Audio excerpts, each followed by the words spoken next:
How are you guys? There we go.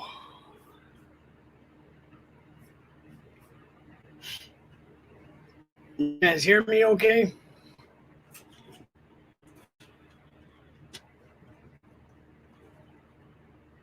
Ron, how are you? Hello, Ron.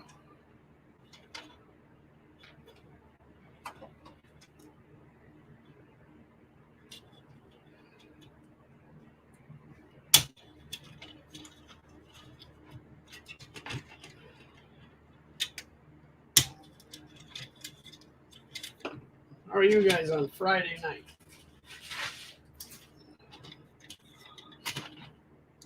Do some work on a passenger car here.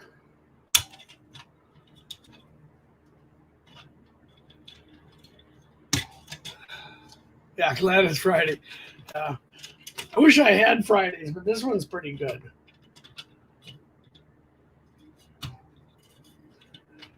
We work on call 24/7. Every day is Monday. All right.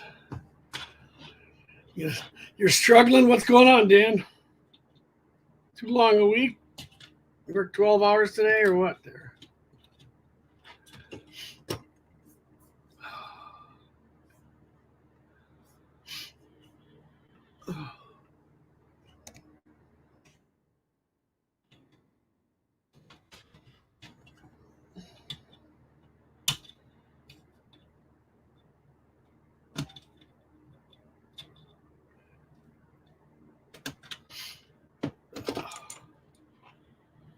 Uh-oh.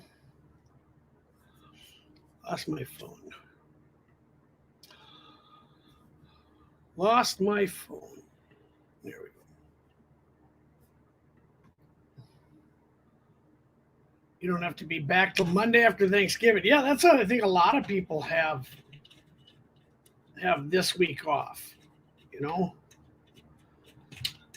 So if you're trying to get something done or something in the mail or whatever, it ain't going to happen this week. Everybody's leaving for home or vacations in Mexico or the islands or 50-hour weeks. Yeah.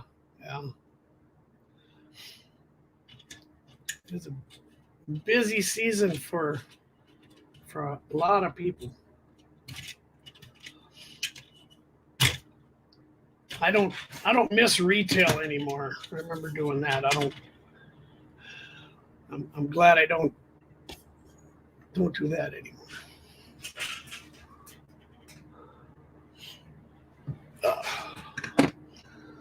See what's going on with my camera here. Besides it overheating. I went to the other Wi-Fi. Went to my Digitrax Wi-Fi. It's famous for that. I should just shut that thing off.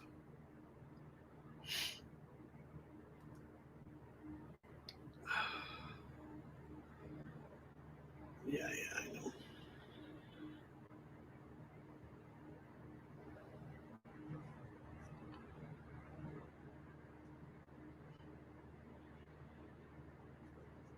This thing gets really hot. There we go. Okay.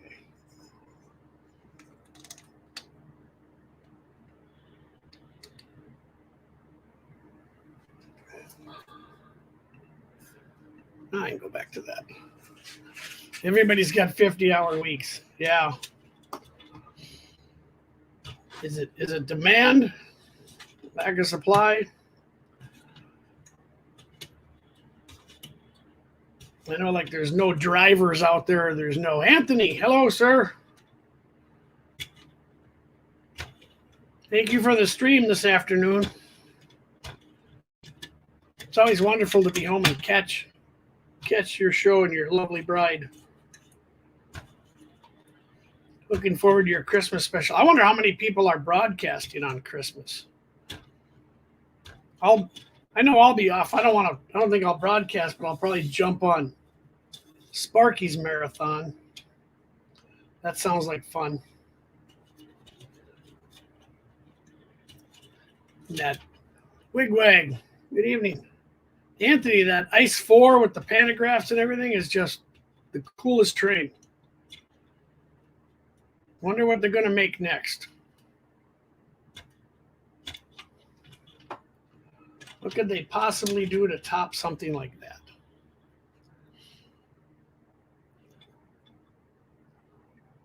Oh, Shay, 22 hours, you get 9 days off. That's pretty good. Health, oh, yeah, it is open enrollment. Oh, yeah. I remember getting all my slips, too, for the railroad retirement.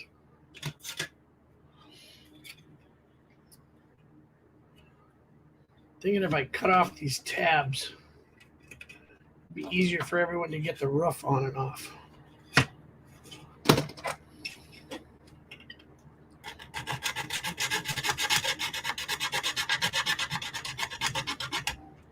See if I can do this without cutting. Yeah. I don't know why, Anthony. You put on a good show. Your cameras are quality. You know, your entertainment's top notch. I'm surprised you do all that without OBS and StreamYard and whatever. It's very, very nice you can put up that many cameras. I know I need to invest in a GoPro or something soon here. I use these old iPhones. They work pretty good, but cord out of my face here. There we go. But I think webcams are coming down in price like everything else.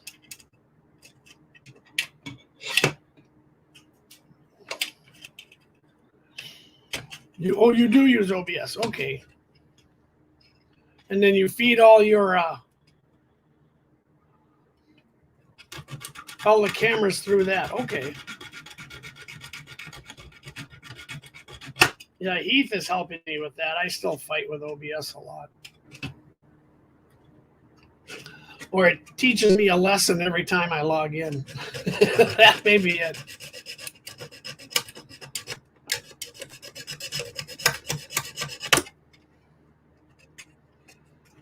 So, Anthony, do you with your layout and stuff, do you even have a workbench?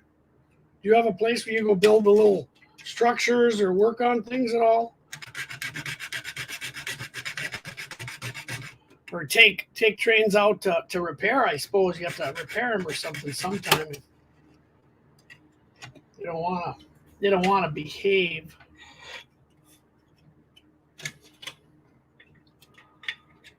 This makes it easier.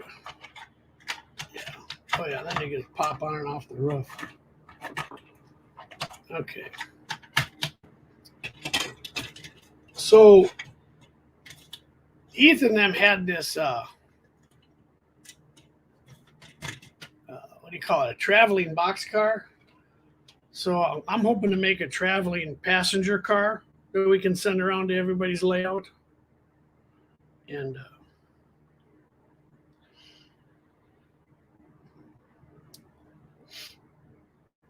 my goal is to paint it up in some YouTube modeler's paint scheme. Send it around. I'll leave the interior open, and I want everybody to put a scale figure of themselves in it. So I got to put in a fake floor. Probably just leave the windows and stuff here. That's simplest. Tape that up and paint it. Sand all this up. Cut a piece of styrene for the floor. Brad, good day. Part of Australia are you from? Wigwag wants to do some streams. Yeah, he is helpful. Wigwag, that's why I donated a lot to him. He's just been an amazing tech support for caveman like me. Hopefully I'm helping him with some models. Get him some payback. So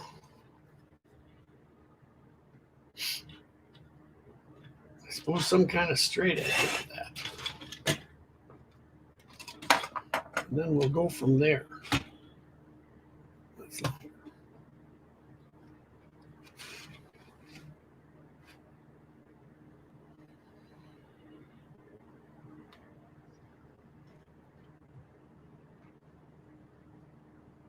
East Coast. Okay, just on the Gold Coast. I was hear about Creepy being out in the outback, and Artie always giving them grief for it, but I think they both live in the middle of nowhere, Australia.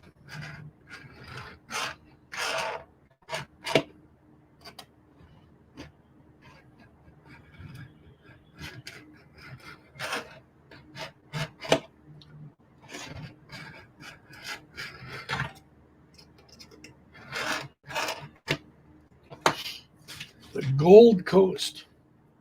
I've always heard that, but I don't know why they call it that.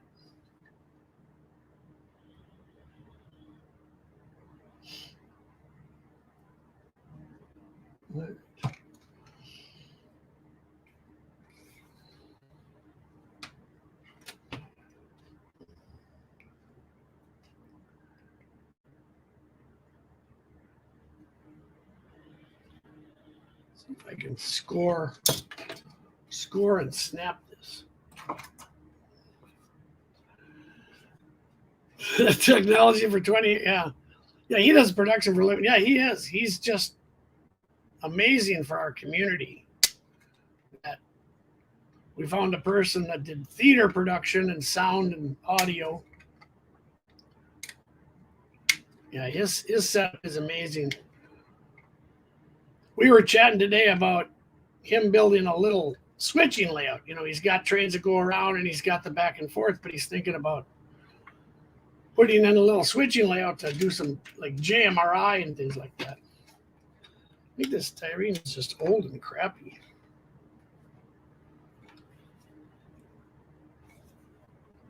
The Gold Coast subs. Back home in Wisconsin. Where in Wisconsin were you from? Another piece of styrene.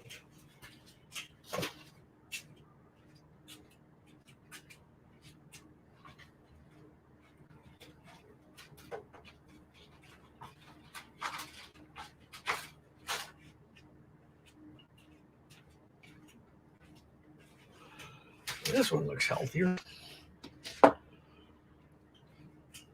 We're in Wisconsin. I lived in Eau Claire for 17 or so years.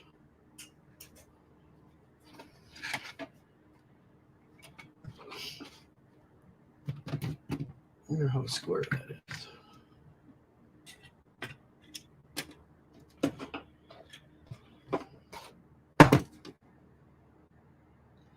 That's not too bad.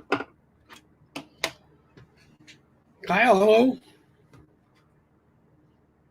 Well, the son-in-law helps you out. That's always good. I don't know what I don't have a son-in-law yet. Wish I did. So this looks like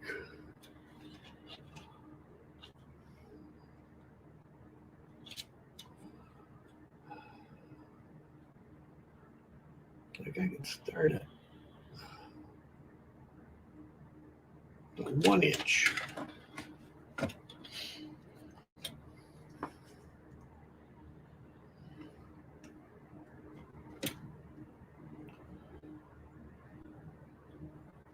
Southeastern Wisconsin. No.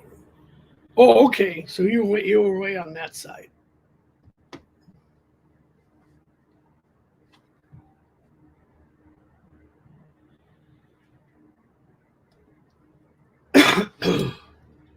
You weren't near Lake Geneva or Delavan or anything like that. Were you down there? Or Janesville?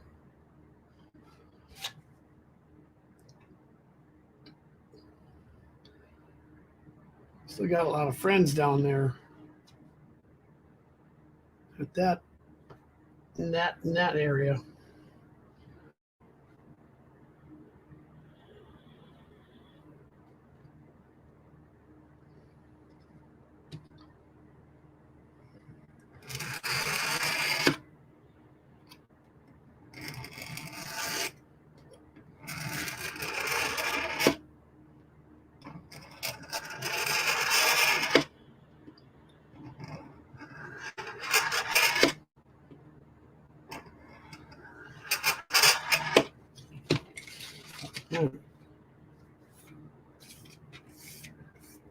Janesville's a 40-minute drive. Caboose 121. Hello. Should get out my cheat sheet so I know everybody's name.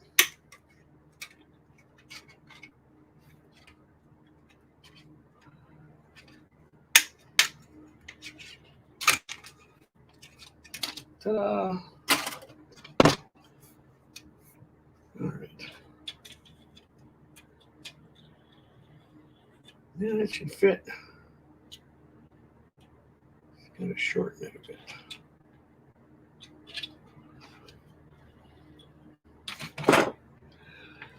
Oh, the GM plant. Yeah, Janesville. It was American Motors.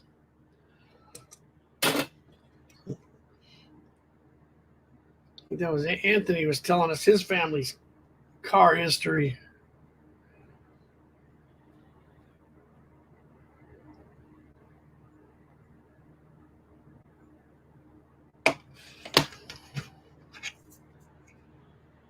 Tons of nails on chalkboard. Yeah, I use the back of the knife actually, because you just want to score it. Let's see if I can do this quieter. That styrene snaps off. Oh, General Motors and Janesville. Okay, I thought it was AMC.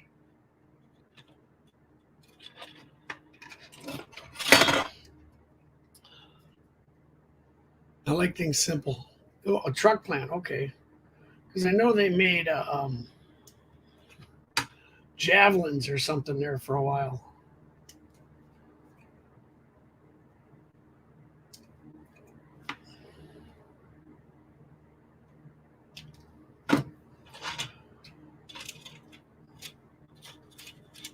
And then they left, and all the good jobs and all the money and blah, blah, blah.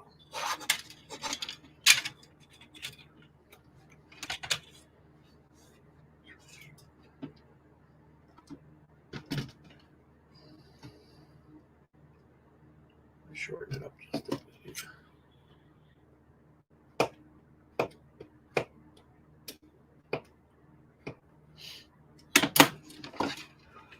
commercial trucks.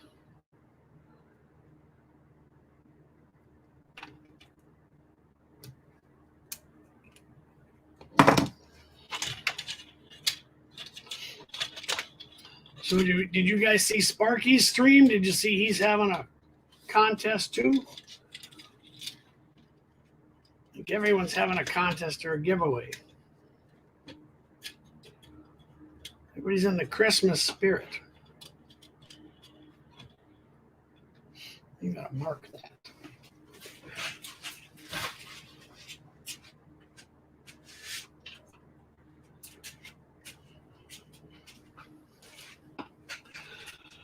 All right, so let's put a candle for top.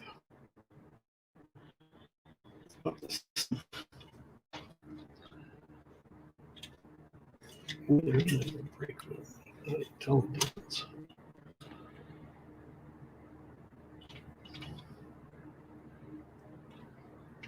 I guess I'll have to mark this.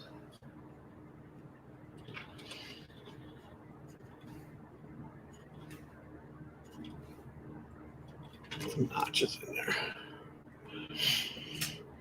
Yeah, Vinny had a stream today, short one, but he said he's going to have a contest for subscribers and send them an email, and you're automatically in there, and some other good stuff.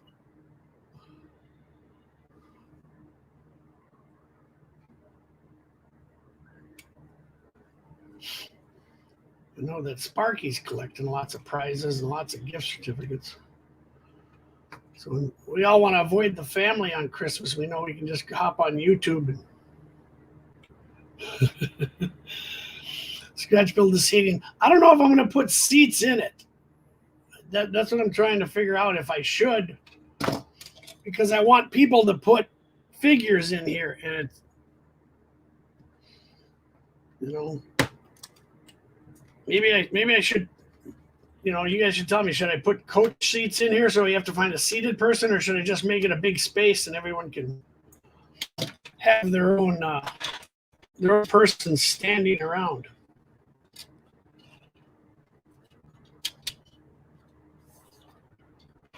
There's a basic floor.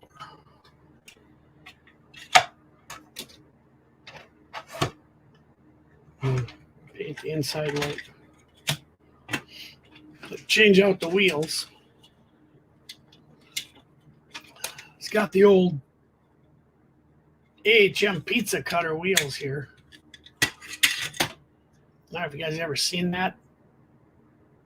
The size of the flanges on that. See if I can get it here. Nope, gotta go this way. And this way.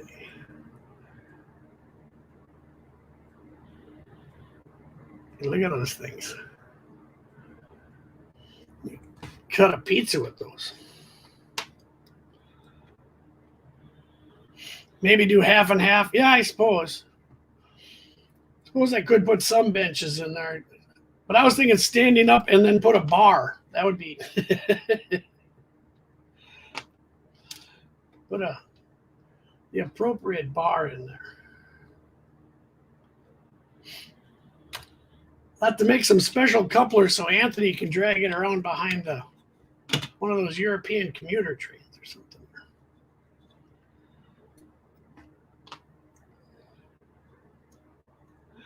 Yeah, that's what I want, a party train, you know. That's what I figured it would be if I could send it around. Don't lose that. Those are the two parts I need. So what color should it be? I think the reporting marks we were going to do was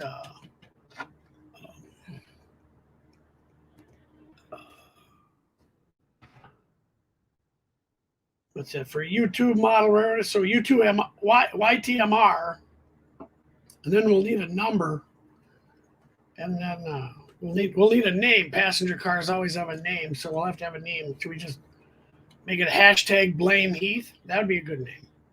That'd be good. And There's something there on the board. It's got the fancy windows. I suppose those are the bathrooms. Maybe I'll partition those off. But yeah, I'm thinking a bar. I don't know what I could do for lighting on the inside.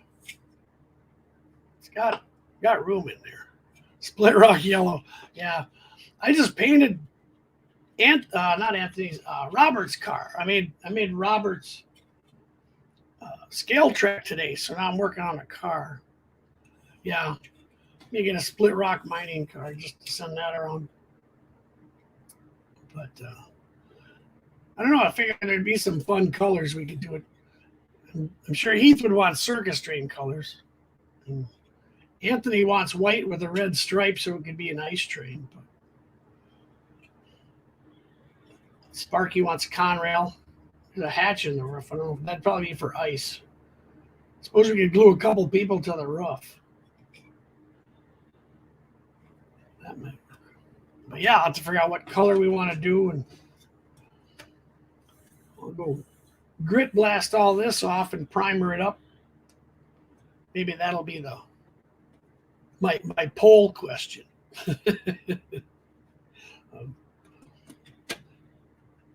What color should it be? I'll have to make a vestibule and then bathrooms and the bar car.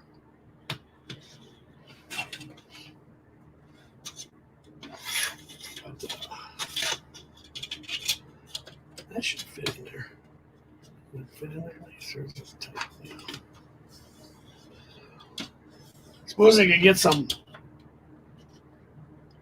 tacky HO scale carpet and put it down in there. Some out of Las Vegas.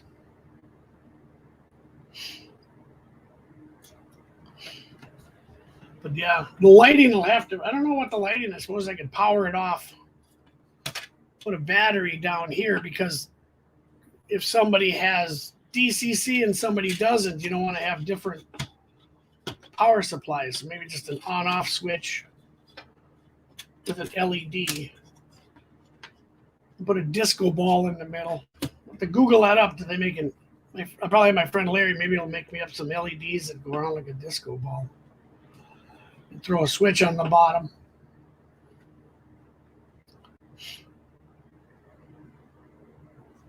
Supposedly these Intermountain 36-inch wheels, and these look just fine. The K85's on there. Splitrock yellow carpet. Rapido light bars. Yeah, train. Will those work on DC and DCC? Does anybody know that? Because if that works, I'll order those up. I suppose we can Google that up. Splitrock yellow carpet. We need the red carpet though, Dan. We need the red carpet.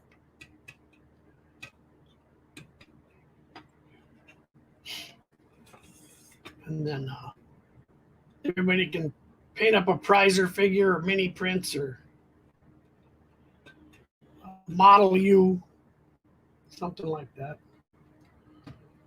Now you got me intrigued with the Rapido light bar. Let's Google that one up. Heath, you heard us talking about you.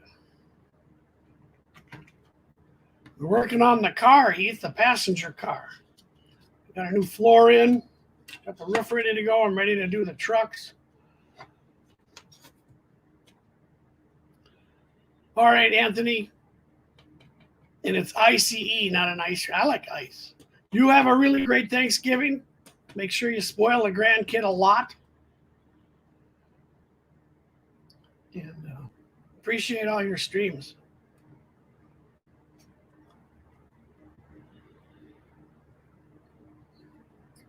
So Heath, we're trying to come up with the name of the car. Should it just be #BlameHeath? Is that what the car name could be?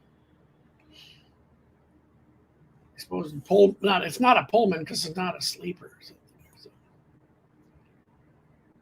No, I don't run passenger. This is the car. This is the traveling passenger car. This is the one I'm going to send around to everybody. And they all can put a person inside of it.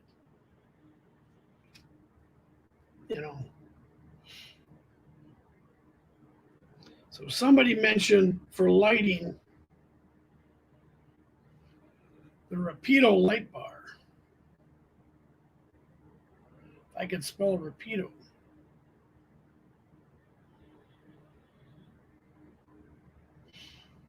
I can't spell lighting now.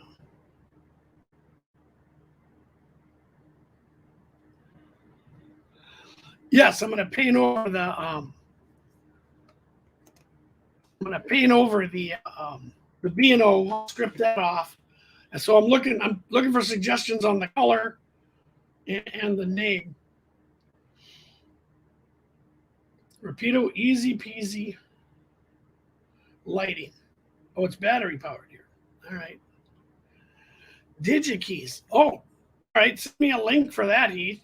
And isn't that one of your sponsors or one of your buddies? Because I'm worried about DC and DCC for someone running their train.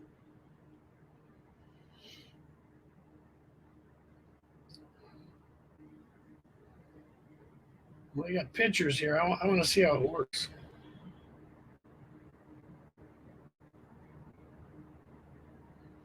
You can have track power, LR41 batteries. Was he wired up with a magnet?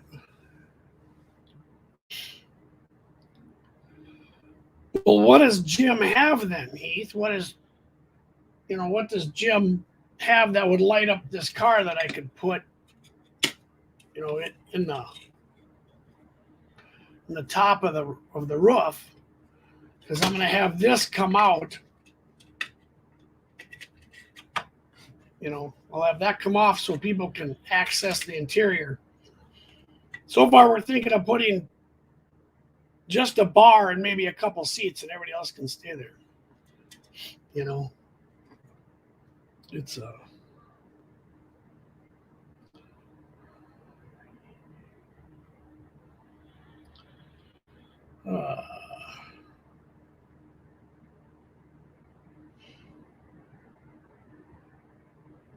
John, hello. Thanks for joining. Rascallions, yeah, that's pretty much sums us up.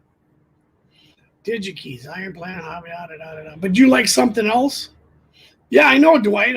Well, they haven't called me to work, and my bride's all worn out from the grandkids. So I said, I'm down in the basement. I might as well turn on the camera, hang out on Friday night.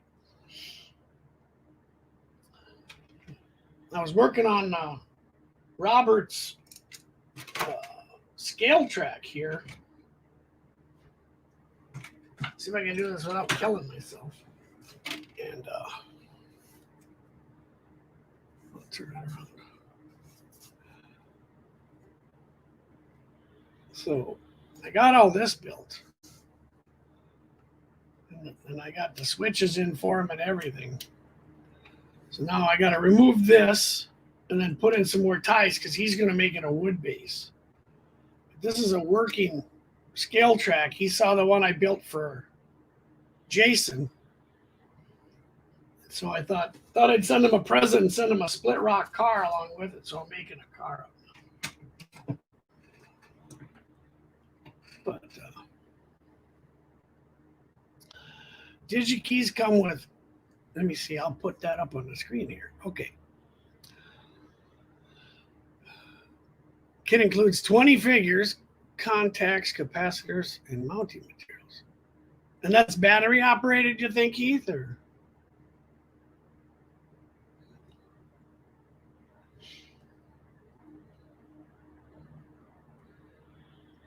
This Rapido one looks too easy to me. Okay.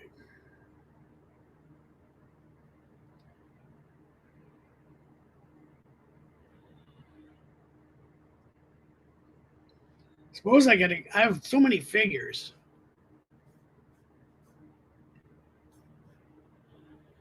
Oh. Okay, John. I highly suggest buying a fast track fixture and the point form tool and I got to remember the name of it, but you want three things: the stock aid. And the fixture, you can learn how to build any switch. Let's say you got like a number 6 N scale. After you build a dozen, you'll know how to build them on your own without a fixture. And then if you want, you can sell the fixture. The fixtures retail on the used market for the same price pretty much on the Fast Track site. So, and then you can use the point form for making any size frog or points. And the stockade works for any rail.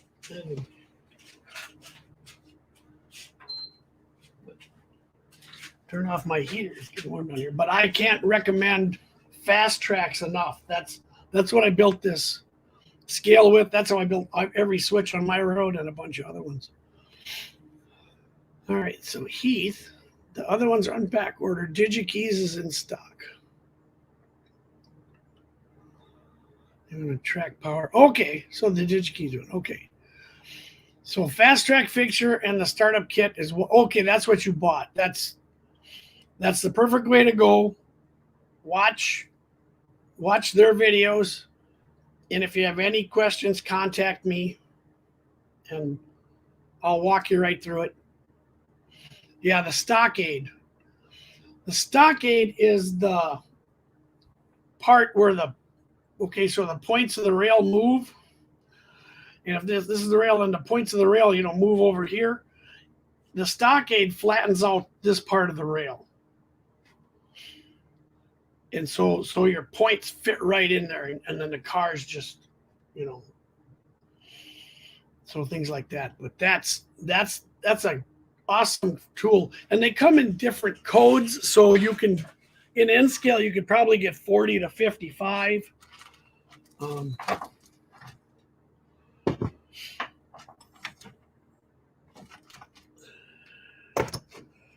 So here's, you should have called me first. So I was building some N scale switches for a friend, and he didn't. And after a while, he just didn't want them. He wanted track. So they got the point form for 40 to 55, and the small stock for 40 to 55.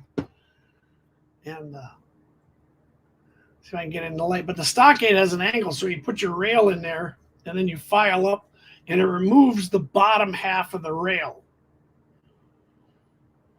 You open this up, and it kind of comes apart, and you slide the rail in, tighten it down. But yeah, these will last you for hundreds and hundreds. This will last you forever, but this will last you probably 300-400 switches. Plus, they make great weights. The frog tool is pretty nice too. If you're going to be building different switches, the frog jig. I don't know if I have mine out.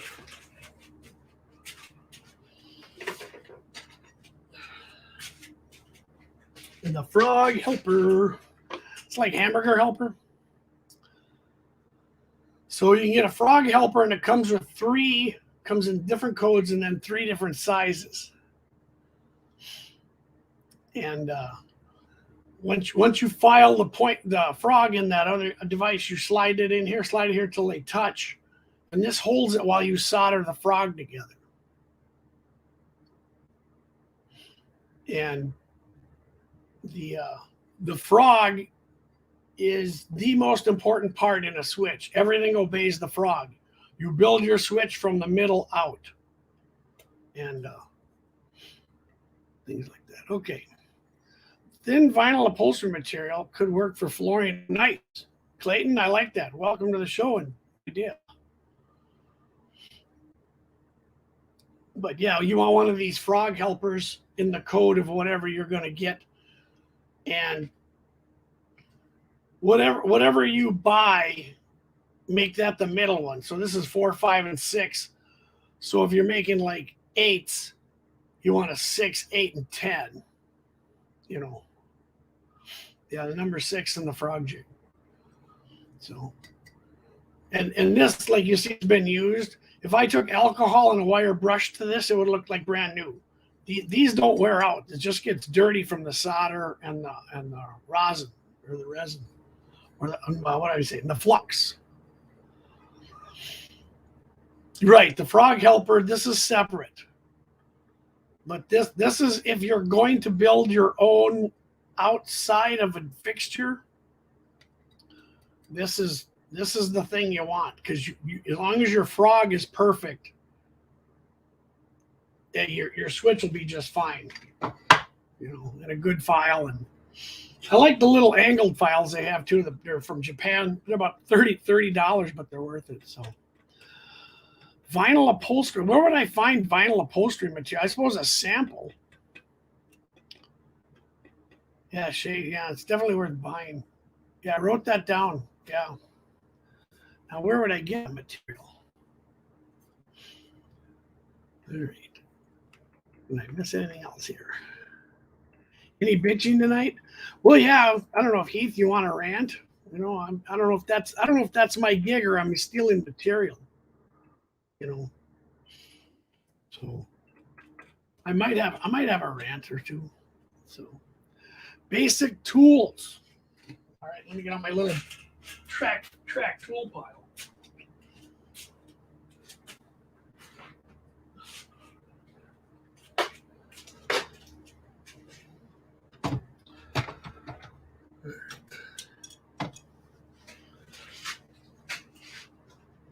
So I have, as I keep hitting the camera, this is all my tools for building my switches. I put in this little box here. You want new cutters, and don't use these for cutting anything but rail. You of course want your NMRA gauge. I highly recommend their solder. It's silver solder and very small, very fine. I even buy their flux. You're going to want some little scriber. This will help you mark where you're going to bend the rails on the points. You get a soldering iron, and you're going to want a conical tip. You can see this is a Weller ST7 fits in there, but you want this pointy tip.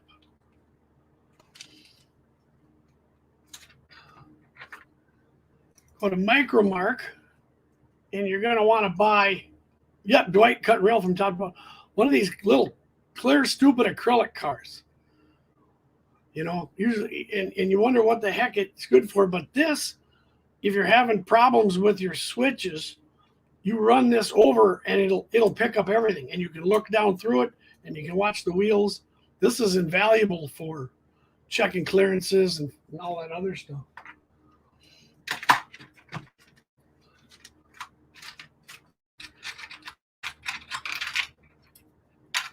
And then what I really love is Fast Tracks sells these files from Japan, and they're very pricey, but I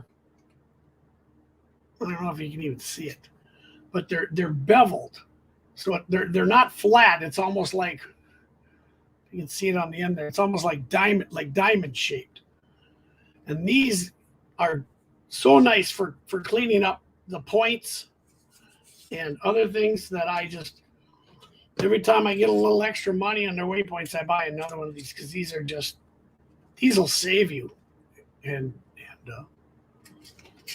getting rid of the excess solder in the points.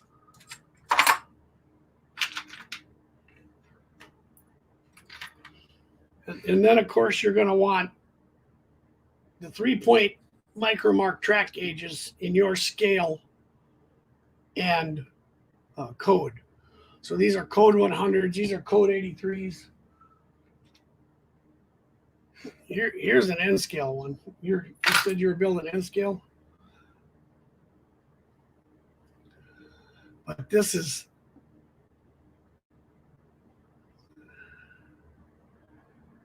actually, I think that's HON3. It really says on the bottom. It's like stamped in the bottom, but these are invaluable.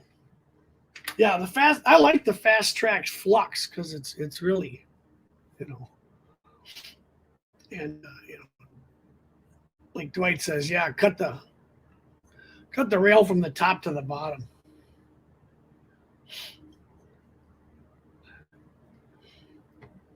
Yeah, that transparent cartoon. Okay, so you want Baltimore and Ohio colors? Are you a CSX guy? Is that? I mean, B&O had some pretty colors. I was looking this week on YouTube, and they had so many pictures of the CSX business train, and they had like F40s in their cars, and I did not know that they repainted the whole train into this livery. That thing was gorgeous. So. I mean, yeah, I like these colors too. It's a lot of pinstriping. So, yeah, that transparent car. And, you know, a lot of times if you're just on Micromark ordering something and you just want to spend a couple extra bucks, this thing's already got a gouge out of the roof. Pick up one of those cars. That's been a lifesaver because you're going to see it rock if it's going through something, or it picks the points, and then you know you don't have them just set. But if that rolls through, you know, then you're really good. You're good to go. But those are the tools I use, because you can pick up cheap wire brushes at whatever hardware store, thrift store, whatever. Because when you're done with the switch, take this over all the solder and it'll knock it all down. Which he shows you. I clean mine with alcohol. Then you get rid of all the resin and stuff. Creek Divide. I will give you one more tip. This is the $1 million tip here.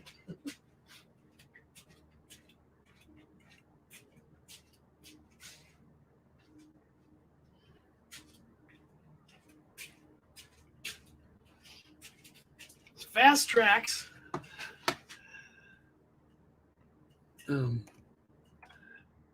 Anybody wants to join me, you're welcome. Fast Tracks had to cut the frogs. They always had a saw, and that never worked for me. So I thought, well, I'll cut them with a Dremel. But the Dremel cutoff discs, everybody knows what the Dremel cutoff disc is. We've all broken 100 of them. Are so thick, you know,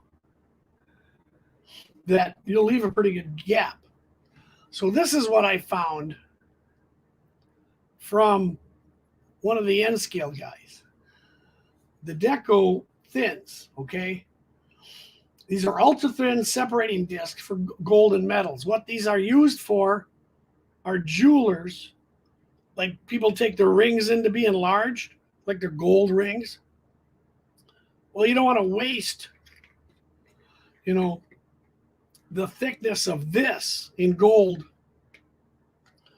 when you can do these. And I suggest you buy the 100 pack because these will break. I don't even know if I can show how thin these are. But it's just, there you go. And I use these to cut the rail when you're cutting the frog, when you're isolating the frog. In 0.009. So these are just, yeah, these are what you use. Wear eye protection because these things break if you look at them. If you cut straight, they're wonderful. If you don't, they're going to go flying.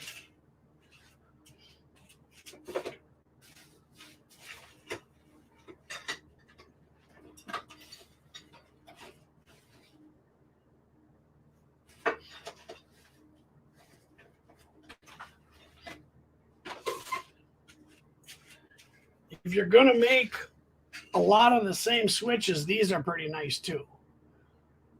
To throw the PC ties in there, and it cuts all the ones you need the length. I guess I'm a fast tracks junkie. The only thing I don't have to show you is um, a switch jig.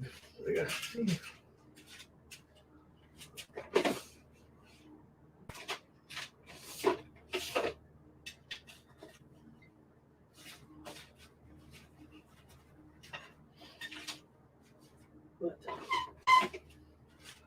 I don't know if he's still here. We were talking about magnets earlier today. But the addition that I do on the fast tracks fixtures is, you'll see they have two places for PC ties between the frog and the points, and only one after it. And I always add an extra PC tie in there. And I always extra, because when you cut the frog to isolate the frog, there's no support on the diverging routes. So I add an extra PC tie. These are also good for cutting the PC ties when you want to isolate the left and right rail. These are really good. Yeah, I was pretty much addicted to fast tracks till I built 200 switches. Now I just go back for the ties. Although, if I could find them, hope Tim Waris isn't listening. Clover House actually makes, I won't say a better PC tie, but a more useful one.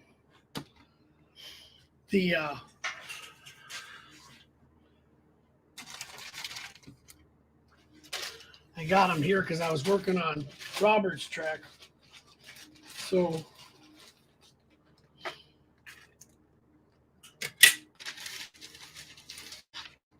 this is what a fat laser cut ties looks like from fast tracks. And then you cut them out and you snip them. Well, when you cut the shorter ones, you just have waste and waste and waste and waste and waste. And what Clover House sold when I could find them, they had PC ties that were this thickness, but they were 3 feet long. So if you could put them in that wood jig, cut it off, the next one, there was no waste. You got to use everything you could get from them, but it was like one of these that was 3 feet long. It was really kind of cool. I mean, you get a lot of ties this way, but there's a lot of waste in here. That's tough to take.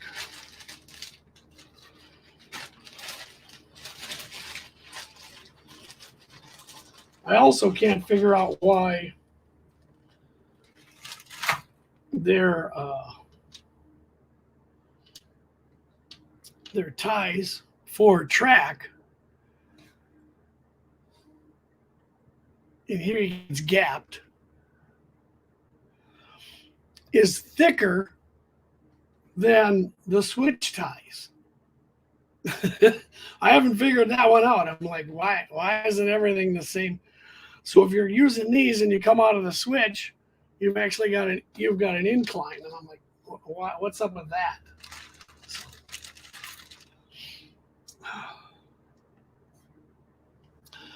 I just do the turnouts, and I will tell you why. And because I've gone through the 4 phases of track lane. I don't know. Does everybody know the 4 phases of track lane you have in your model railroad life? Have you guys heard of this? Well, the 4 phases go something like this. So phase 1 is snap track. All right. We all had snap track, counter track. Phase 2 is flex track. Right. And then phase 3 is hand lane track, the spikes and the wood ties. And phase 4 is flex track. So after you've hand laid about 20 feet, you're like, this isn't worth it. Go buy some Pico Code 83 And number one, yeah, number one could be cursing. That's when you get to number 4. and then you're like, I've had enough. I'll build the switches, but I'm not laying the track. So no, I tried hand laying the track. It wasn't worth it. It's, I enjoy the process of building switches. It's therapeutic for me. So Kato Unitrack is number 1. It's Snaptrack. I don't care what you call it. It's you skip phase 1, yeah. But I think we all had, my phase 1, was the Lionel track that you put together, Unitrack, Snaptrack, yeah. And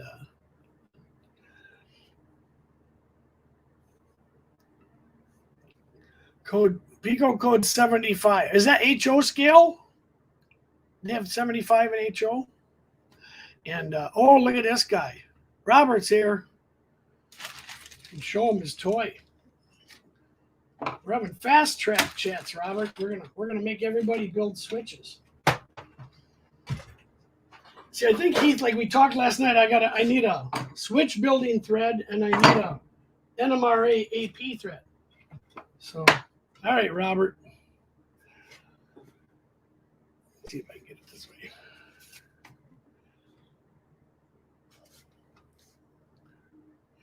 There's your switch. It works. And the other end works.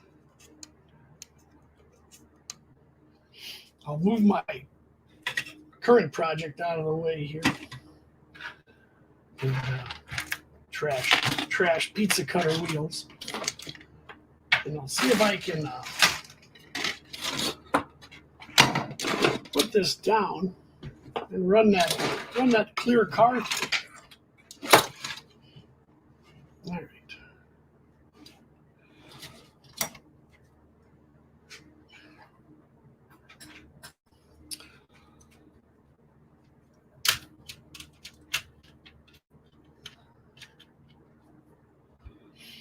So here's this car, and you can see it just rolls through that right away. And if I throw the turnout, now the rear trucks are on the scale track. That's a pretty smooth point.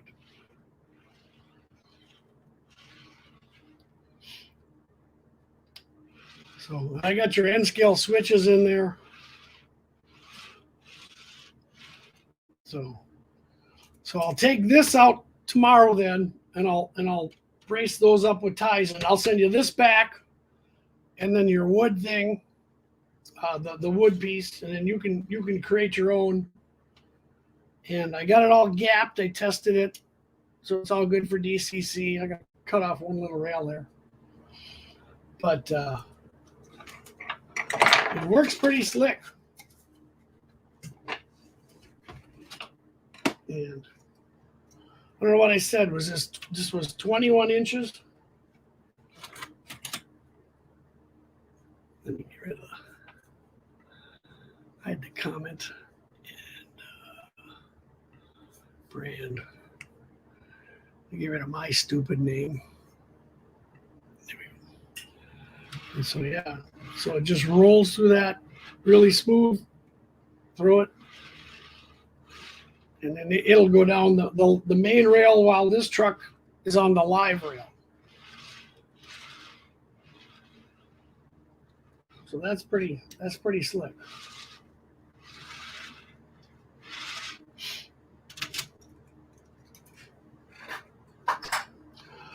So then I'll do what I did like to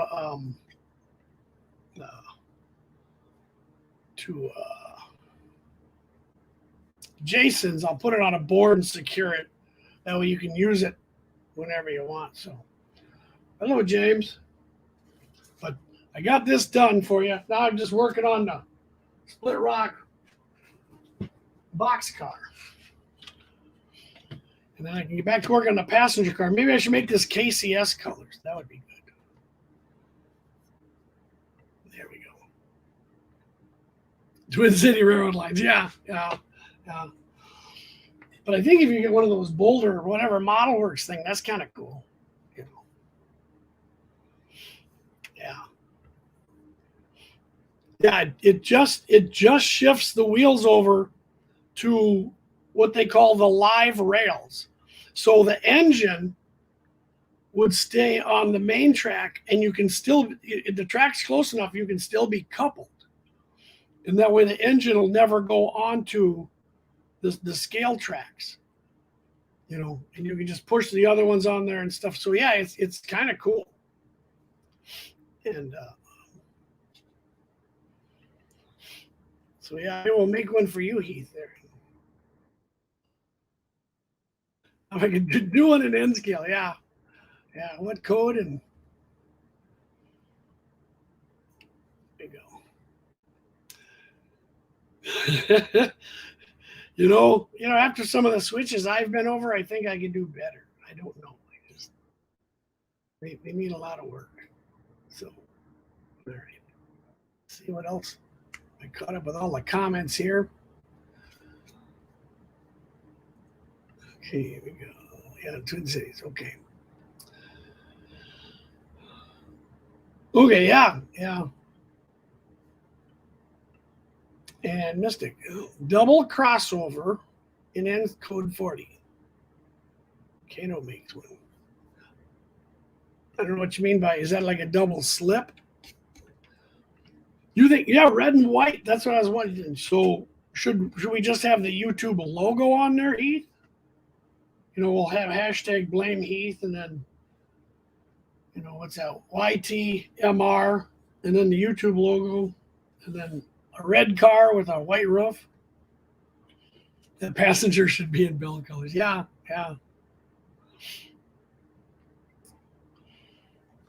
That was a pretty paint scheme.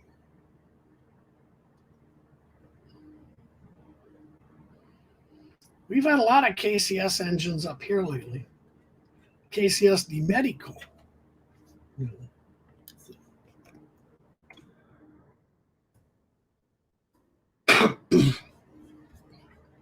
So he wants a Code 80 crossover. All right, mainly for looks. Tracks in Australia, I suppose. What are you are you modeling a regular railway in Australia? You're not modeling the Pilbara. Shots fired.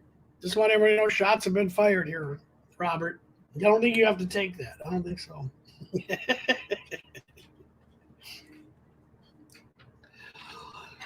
I think just for that, when I send you this, Robert, have an unboxing and take 3 hours to open the box. So it's just kind of. I didn't know Keith had a corner here. This is a railroad. It's a roundhouse. You can't be cornered.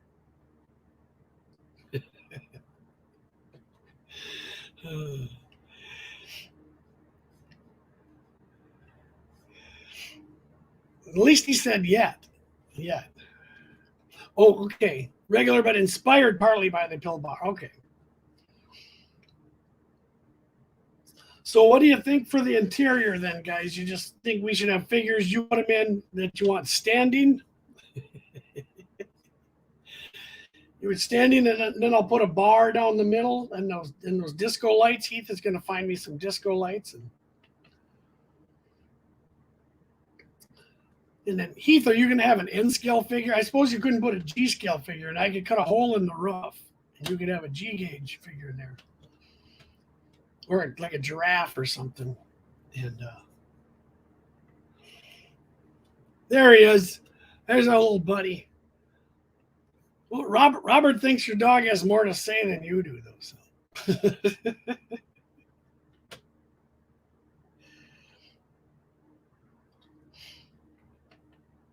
But yeah, I like that idea. Some fabric in there, and I'll paint the interior white because then it lights it up, or some light gray in there, and then we'll put lights in there.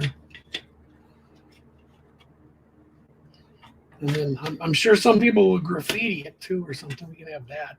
We better not send it to Tim from They Make It like that. He'll tag the car. Heath can give it to New York City. The dog likes the quesadillas. Well, the dog has taste. There we go. Sparky, you're sleepwalking. Sparky, come and pimp your Christmas show. We're telling everybody about that. I think I know you might have one visitor to that show. If you leave it open for people to come on and not co-host, but just visit with you for a while, I think I know a guy. So he's from the North Pole, but he's not the big red guy. So. All right, so the double crossovers where the diverging tracks cross each other. But not a diamond. So you want the double crossover that looks like an X, two tracks and an X. So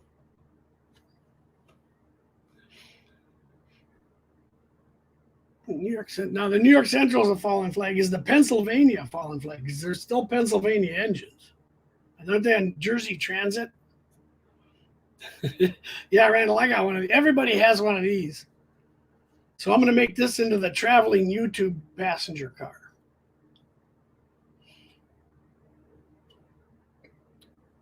And then when I send it to you, or whoever sends it to you, you get to put a miniature U inside of it. You can elbow up to the bar. Well, we're trying to come up with colors. We got red and white for YouTube or Canada. I think that was a vote. We got one vote for the Southern Bell colors of KCS. And make it a business car. Yeah, that's what I was looking for, one with the observation and stuff, but I couldn't find one. So I had this one. I suppose if I wanted to, I could, chop off the end and do some real work on it. Put the old tailgate on there and a drum head. I think to be appropriate, probably should be a baggage car with a bunch of antennas on it. So yeah, that's pretty much where I got mine in. Yeah, that's what. I don't know about the music. We'll need a sound decoder. I'll let Jason put in the sound decoder, but Heath is hooking me up with some lighting options. And yeah, great device. Split rock yellow. No, split rock yellow is too obnoxious. I mean, I could send everybody an ore car. That would be bad. TH and B. Were the TH and B cars different from the Canadian Pacific that much? Heath gets the front row.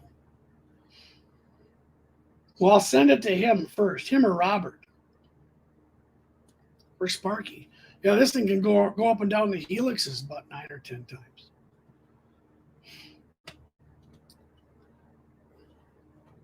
And Dave's train made a disco car? Oh, no. The party train. Well, I suppose you have a designated driver, so.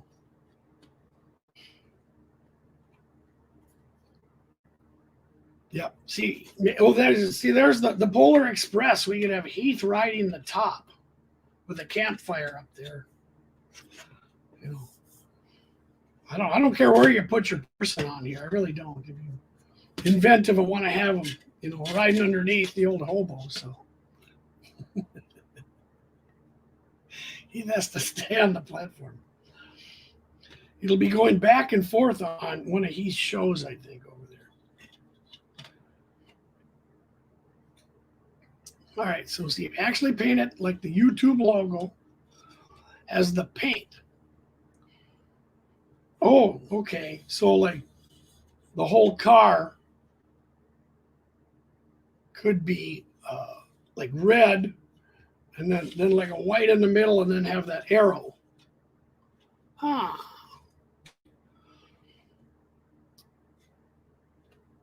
And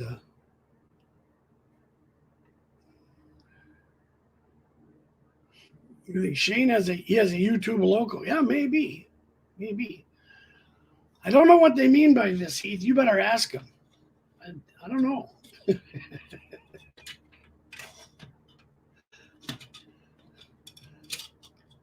Suppose if you have a tunnel or something, you know.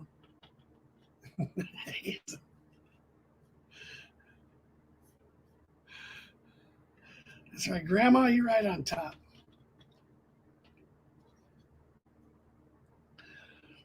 Well, there you go. You get a lawn chair. You can put anybody you want on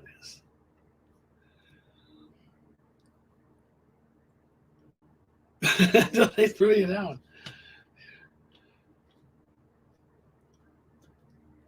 That'll be the question. When you have Heath hanging on down Sparky's helix for the ride, have him hanging on the grab irons and seeing how well that goes.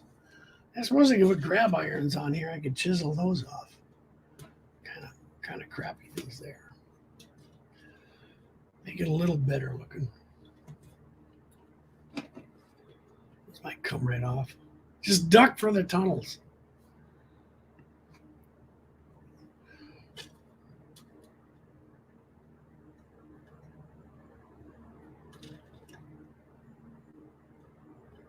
Yeah, I could just do this. Let me put some wire grabs on there.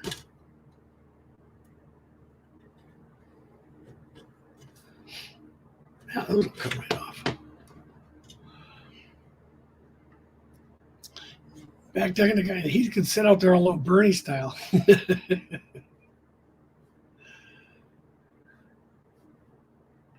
See, everybody Sparky likes you. He'll let you ride inside down the helix, but wait a minute there.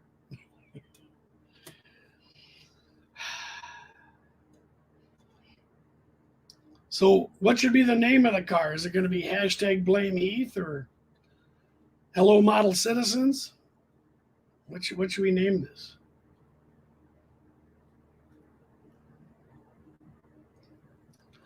Should I just put in a board and everyone can change the name on it? Or okay, here we go. Amtrak colors without the blue. Use the YouTube arrow. Yeah. So like a silver car, because that's kind of generic. Silver car.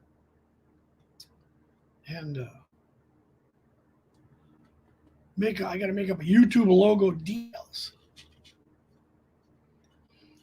So you guys want me to put a trap door in the floor? I could do that. I could have like somebody holding open a door.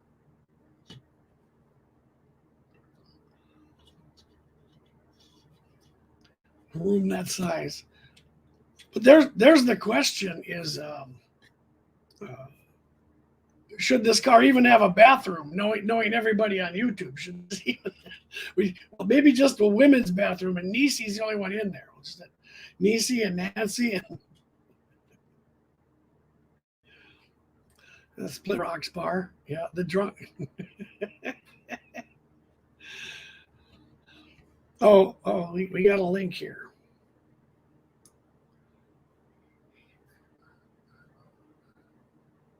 I think you should come up here and show us that one. Okay, Broadway Limited, BLI Amtrak passenger cars. No blue, but change it.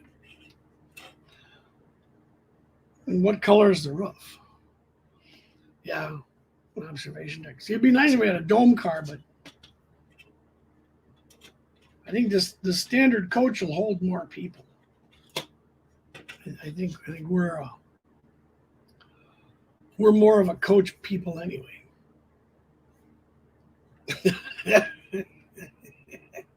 Wow.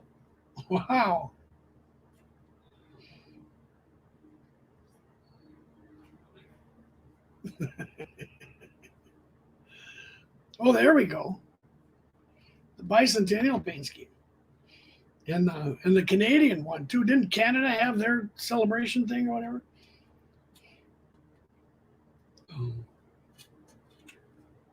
But I'm digging the Amtrak thing, and I'm digging the YouTube white with the arrow. Paint the roof Conrail blue. 107, 107. There we go. So if we paint it Conrail blue, could it be peeling off to Penn Central black, and then have that peeling off to Pennsylvania maroon? Is that we could just like the Rock Island there? It's just The early Conrail era. That was fun.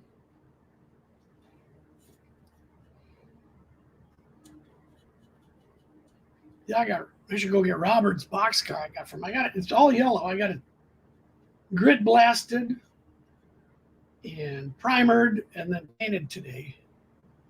I got to put the decals on it. Yeah, we could have this Heath circus car.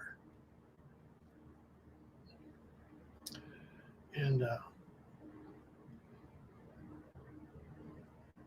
there's some fun figures you can put in there. I mean, like on my layout, if you look around, I got a Grim Reaper, a chimney sweep, and there's a penguin, and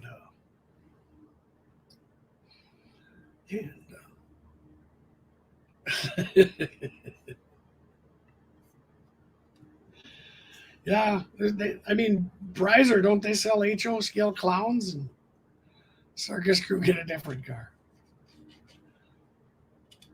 But this could be part of the Emmett Kelly circus thing for Heath there.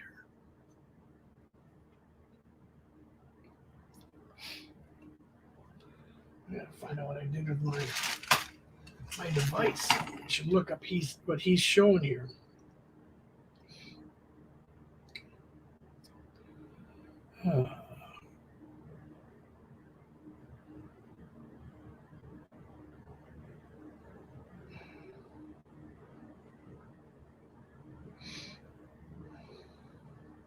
Oh, like the Royal American shows.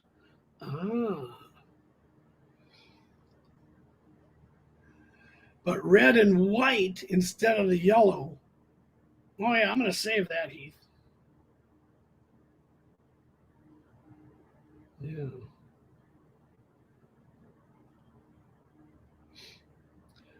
We could have the world's largest circus. No, I like that one, Heath. I like the red with the white and the gray roof. And then the reporting marks.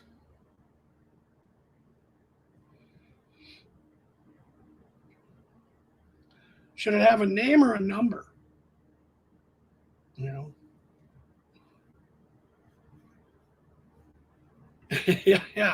yeah. We need satellite dishes and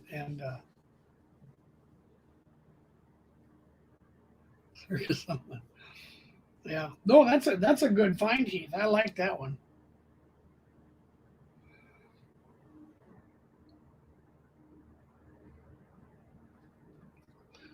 Yeah, because I was wondering about the red, and then it's got the gray underbody.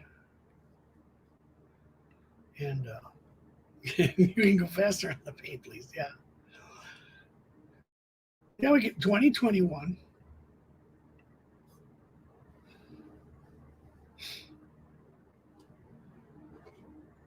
I like that one though.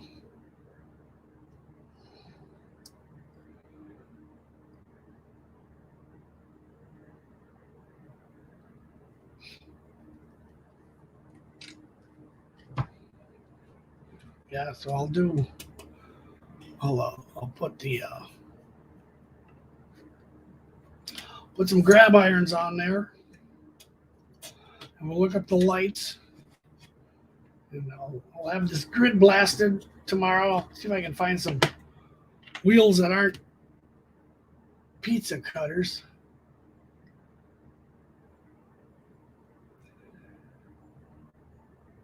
Holy cow.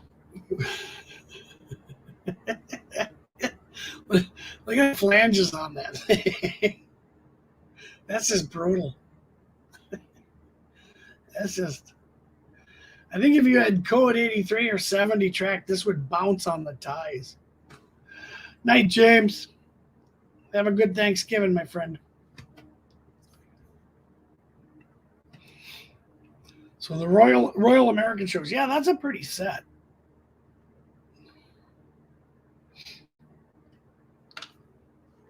So to make some notes here.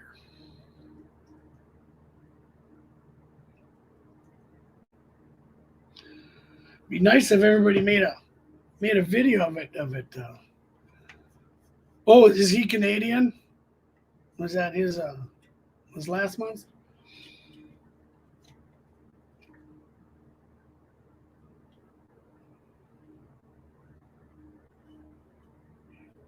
Suppose I could leave some, you know, the thing is now, should I remove the plastic? Excuse me. So the windows are open. should I leave the windows open, or should I put blinds on here to pull it down? Kind of, you know, maybe people be crawling out the windows then.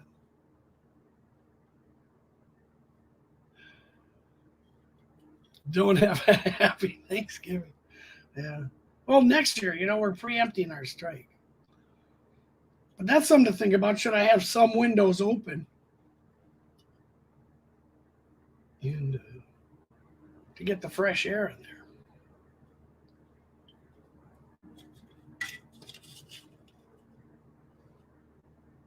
I got a little vestibule end in there. So we paint that up. It'll be fun. Yeah. Yeah, that's basically it. That's what I was wondering. If anybody wants their little figure to be coming out the side of the car.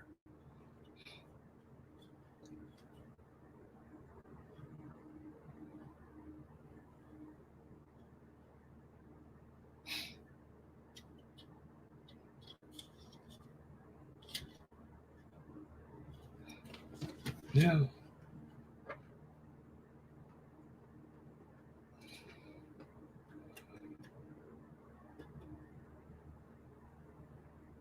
Yeah, it pops right off.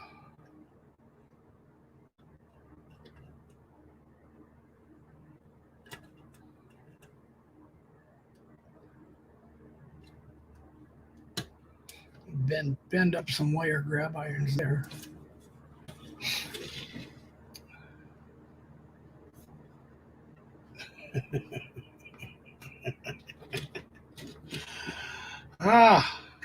You guys are mean to people who aren't here. I tell you, it's not fair. They can't really fight back.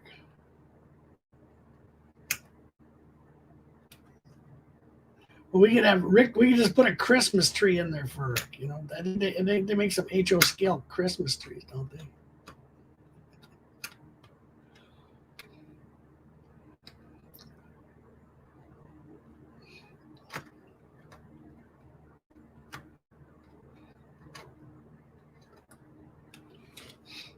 All right.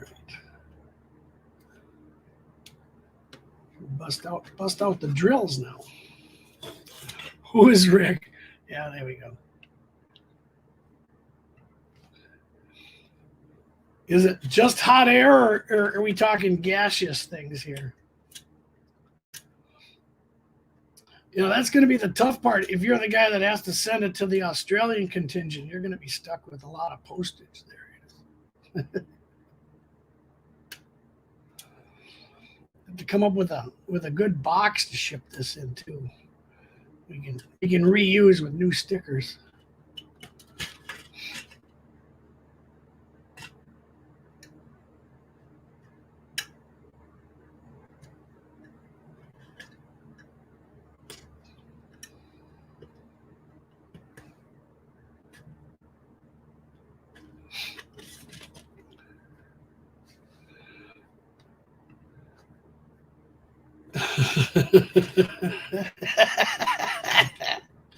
Yeah, Sparky. It sounded just fine from here.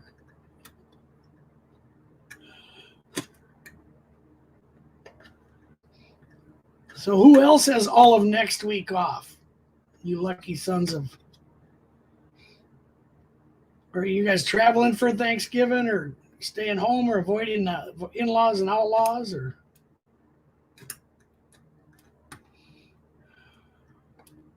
We all gonna hide on YouTube together?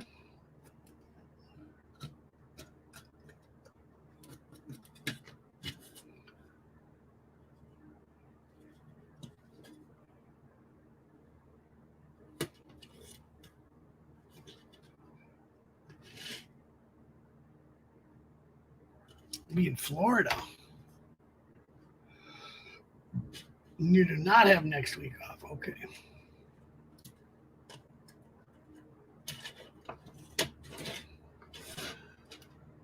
Yeah, I wrangled the day before Thanksgiving and the day after. Trying to remember, what do they call that Wednesday before Thanksgiving? Is that Drinktober or Drinksgiving? I think it's the busiest bar night of the year. Ron, you got everything we got. Ron's got her made. School next week. Break doesn't start till Wednesday. Okay. You got finals or no? That's just break time.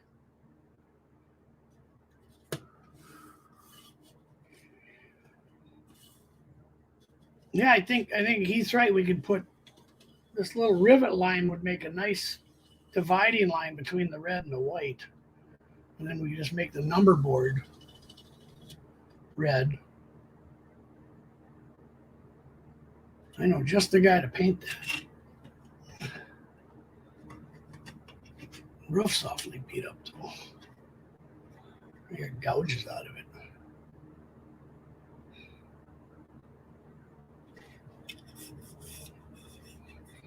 So that's the big decision. Do I just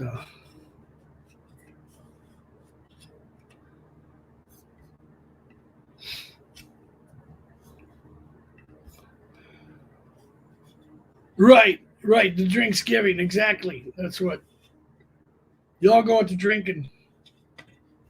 I always go to the liquor store and ask the guy what, for pairings, what wine goes well with family arguments. Then they point me towards the whiskey aisle. So, well, yeah, Black Friday. Yeah, someone said you had a good idea. I said you had a good idea. So we're not going to name it the Blame Heath anymore. We can name it Good Day Model Citizens, I think. So who's having a good Black Friday sale for trades?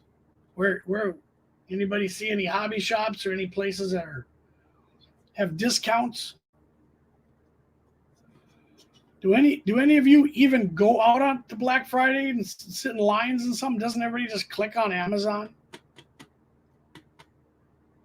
I've always wondered about that.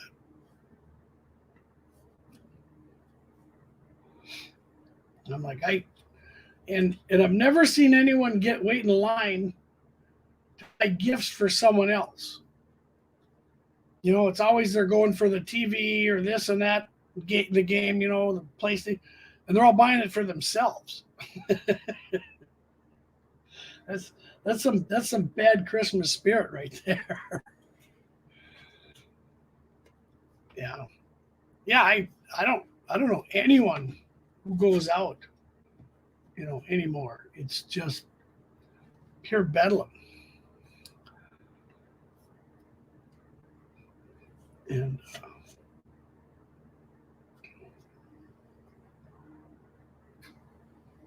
I'm thinking at Amazon, it's every Friday,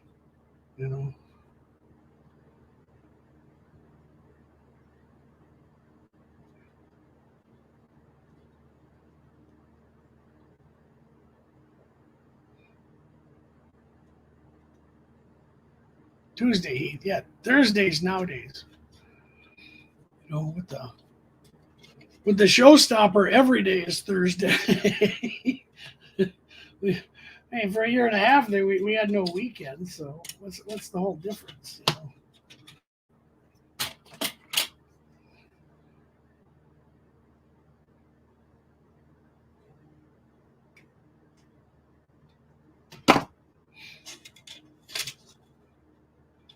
That fits in there better.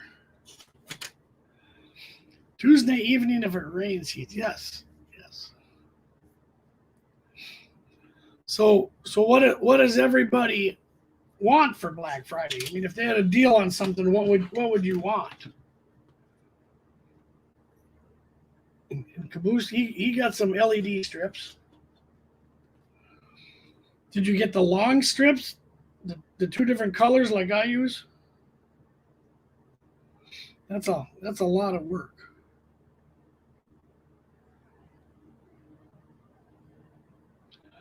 Why do I not have you on my list?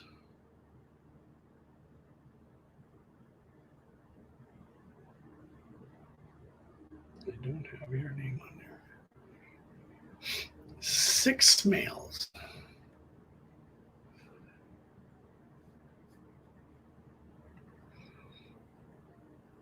Yeah, they stand in line in another tent and another Jeep 38. There you go.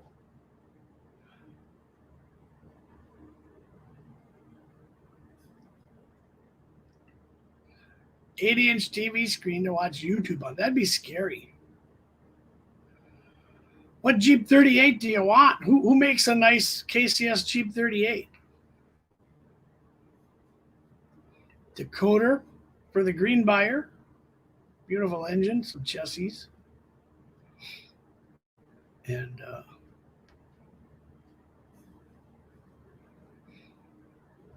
the 80-inch TV, that'd just be wild.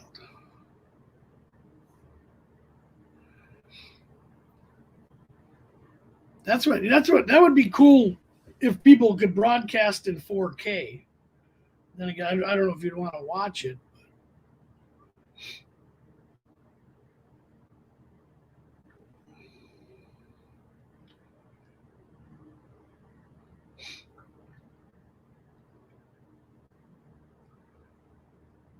I don't know.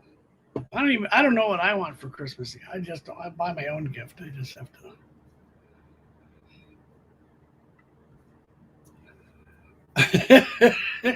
Shots fired. Robert, shots fired once again. It's a rough crowd in here. Yeah, no mercy.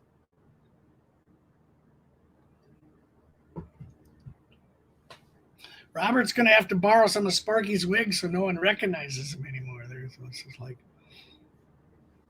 65 feet, 2 strips, multicolored and smart, and connect to the Alexa. Oh, and do you use that for your layout lighting?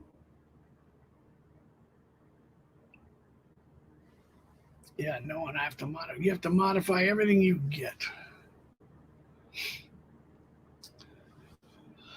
P2K, is that a P2K Jeep 38?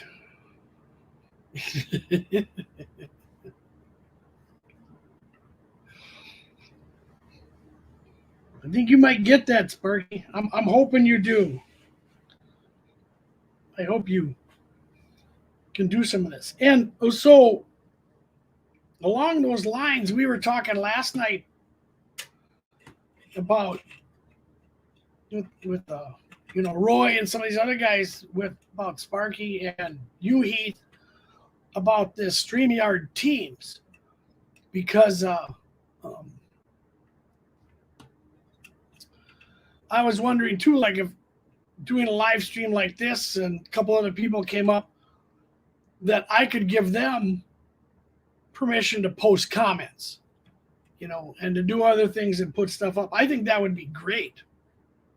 Especially like you said, Sparky, for as long as you're going to be running a show, go take a bathroom or just take a maintenance break, and someone else can still run the show and put up comments and run your banners. And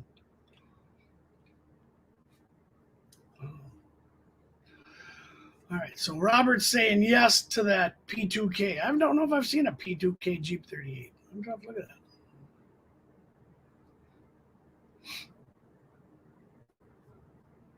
Okay, so what do you got, Sparky? 130 certificates, 260 to get stuff. Well, that's a good start.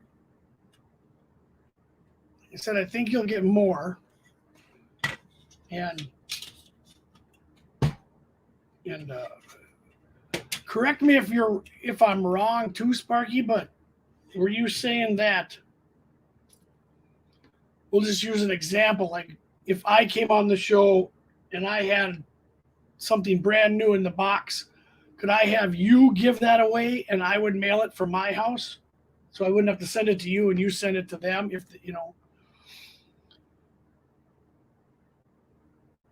that might be feasible, if they don't want to buy a gift certificate, but they have something to donate and a train set. Yeah, that's awesome, Sparky. You're doing really well. Okay, Robert, they just started coming out with the G&W paint schemes. No, I have to overlay some decals. Okay.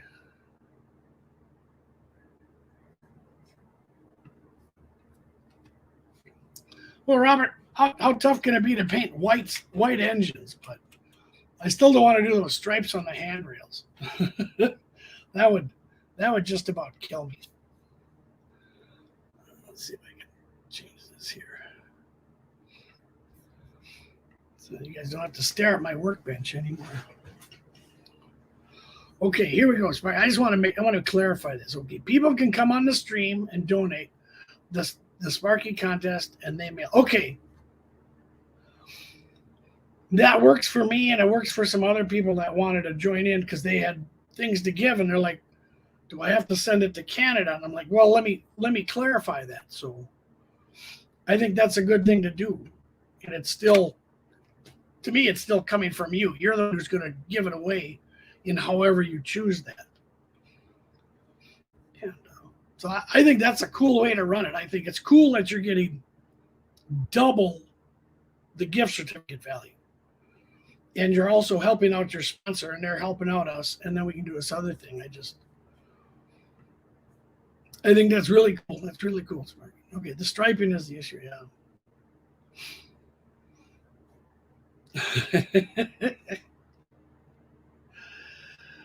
Wow, Robert, it's a tough crowd tonight.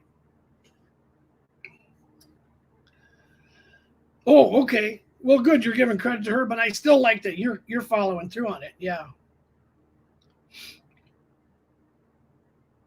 that's that is kind of a genius way to do it. So, but I like the double gift certificates, and I like the Otter Valley. When I modeled the CN another lifetime ago, I bought stuff from them quite a bit because nobody in the States carried it at that time. I quit modeling the Canadian National just as everything came out, the wide cabs and Atlas and I had like 20 brass engines I sold, and then all of a sudden everything's available. Rapido's making the barrel ore cars. And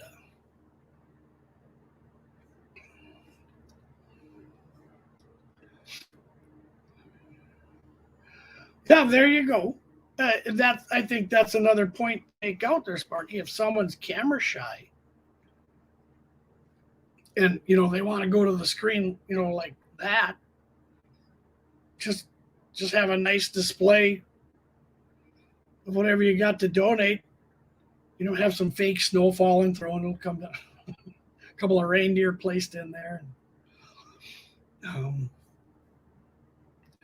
All kinds of stuff like that.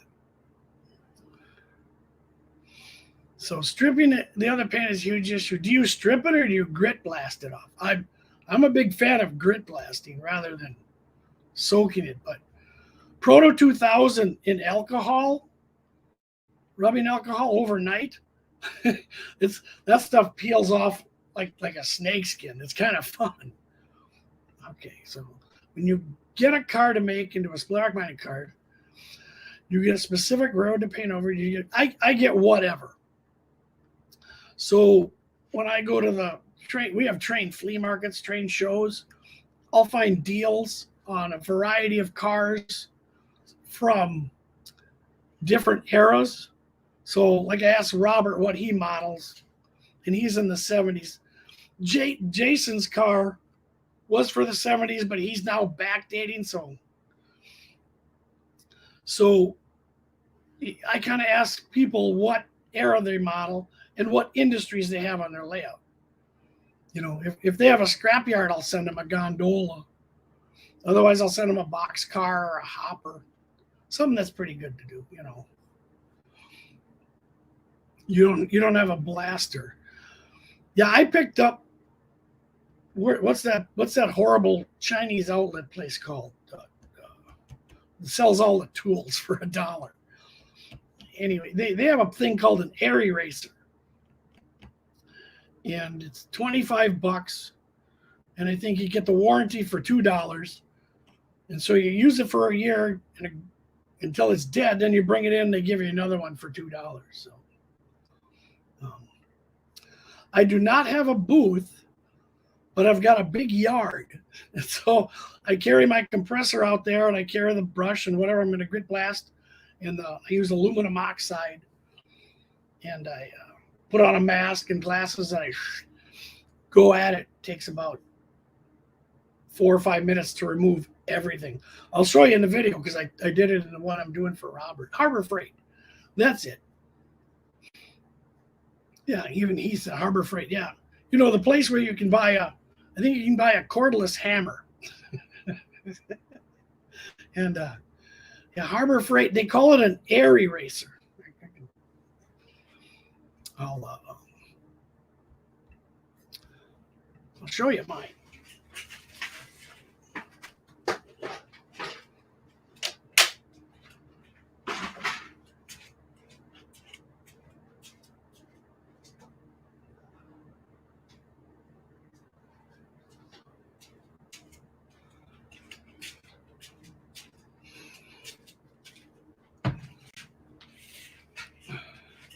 All right, we're back to show and tell here. So yeah, this comes in this box.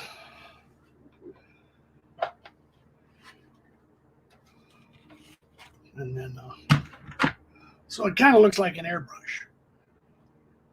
And you screw the hose in there. And you fill up this thing with the grit.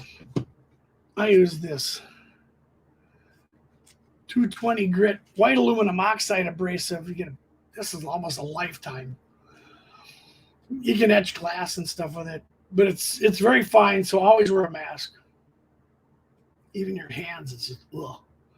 And it'll grind your eyeglasses down to nothing if you're not careful too. But some people have adapted this to spraying baking soda. Is it $32 now, Heath? Yeah. And some people have adapted that to spraying baking soda. I couldn't get baking soda through it.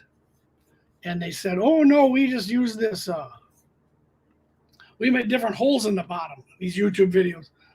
But they never showed how they did it. Because I've tried sand. I even used the sand we have in the engines at work, which was really fine. And then I got the sand that's fallen out of the cars from the frack sanding pits, which is really, really fine. You know, and so, okay, what is it now? $32. Yeah, but they'll sell you like the warranty for $2. And I've gone through 3 of them, and you just go back and they charge you $2. And you go back, and so. But I like it because it removes the raised lettering, pretty much. And you know, a lot of the cars have stamped on. You know, the lettering will be stamped on, really heavy, and that way I don't have to strip the whole car. I just pretty much get rid of the lettering or any raised striping. Then I wash it off. You know, wash it down pretty good and air dry it and primer it up. So, Hillbilly, good evening. Yeah, the spray booth in Heath's little place. Don't do that.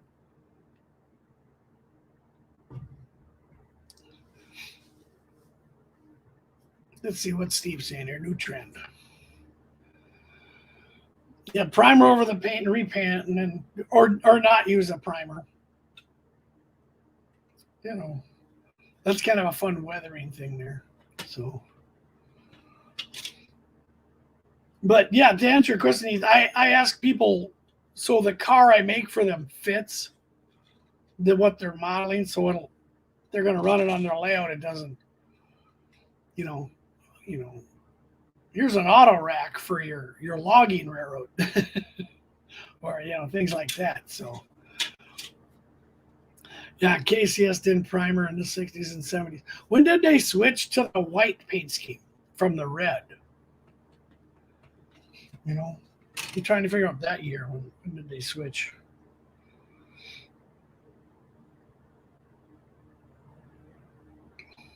Okay.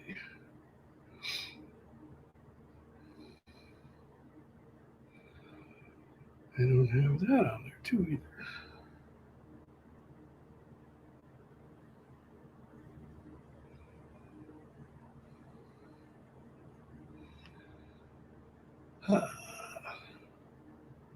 About 67. So the white was in the I figured the white was the 80s. So 67. Yeah, that's the BN. That was the Burlington Northern around here. It's like you had Great Northern engines running for 10 years. Like, yeah, we don't know whether we're going to scrap it or paint it. I just paint it.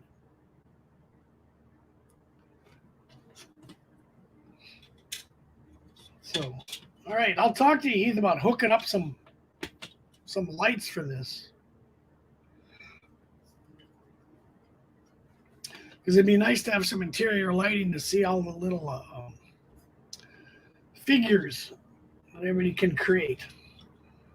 We'll have to announce it when I get it done. Maybe I'll jump on one of your streams and we can explain it to people in person. The traveling car, because you don't know where the traveling box car even went, do you? Because you were going to tell me that where the box car went, and because you still have the N scale car, Heath. Should make a Splitrock flat car for Sparky to put his GoPro on there. The lights have a flickerless option for yeah. Oh, okay? So you know where the N scale. So it's on its way then. Okay. So you've already moved it on. So you had your video with it, and then you moved on. Okay, very good.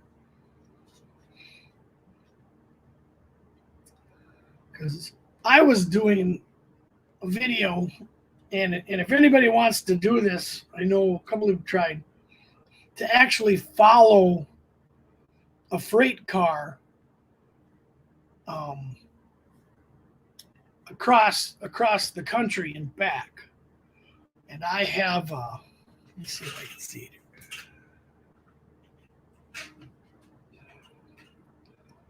So I made this flat car with this load. And this comes off, it's held on by a magnet. And I wanted to have a video of this flat car leaving my railroad and then going from the Mesabi to Duluth and then to the Great Northern through a couple branch lines, the Sioux Line east, and then the east from Chicago to the steel mills of Virginia. But I didn't know anyone who had a Conrail layout. Hint, Sparky. And then so I'd send them this, and then they'd film an eastbound train that was empty. And then a westbound train with a loaded. And I thought that would make a really cool YouTube video of having a car travel across the country and back. So it's kind of nice. I made that with magnets. So got little magnets in the bottom. And this D&D Steel. This is my friend who runs the steel mill group and the mining. So maybe we'll end up with that with the passenger car.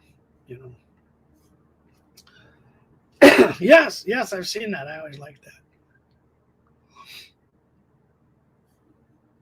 You want them to flicker? No, we want LEDs to go around like a disco light. I think that'd be flicker on purpose. I think you could get a little guy playing the saxophone. That would remind you of your place. We could do the entertainment.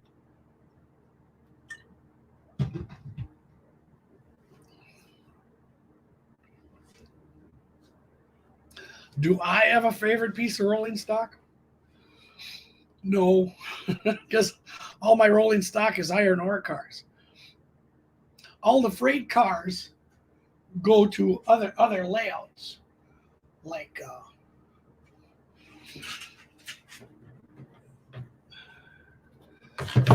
oops. And what I do is that I take a picture of the car. Like this one went to Paul Krenz. He models the Norfolk and Western and the Pocahontas, and I helped him with his layout, so he named a scrapyard after me. I don't know if that's good or bad. So he had Gazier Scrapyard, so I made him a Splitrock gondola. And then my friend Greg models 1985, so he got like a Splitrock double door, and that's on his Missouri Northern layout. So all the cars that I send out, I take pictures, and they're all framed and put up around the valets. So I know where all the cars go have been around the country. It's kind of fun. So, but I don't have a favorite piece because I just have ore cars and cabooses. You know, I don't use freight cars on my layout at all. A couple of locos. Well, maybe we'll work some out. We'll test them out. So, yeah, yeah. But because I thought no one's going to want one ore car, so I thought, well, we'd have some freight cars, incentive per diem. I've got for the guys that model the 50s and stuff. I've got little 40-foot box cars. I've got all-door box cars. One of my friends had a big lumber yard, so I made him an Thrall all-door box car. I'm looking around.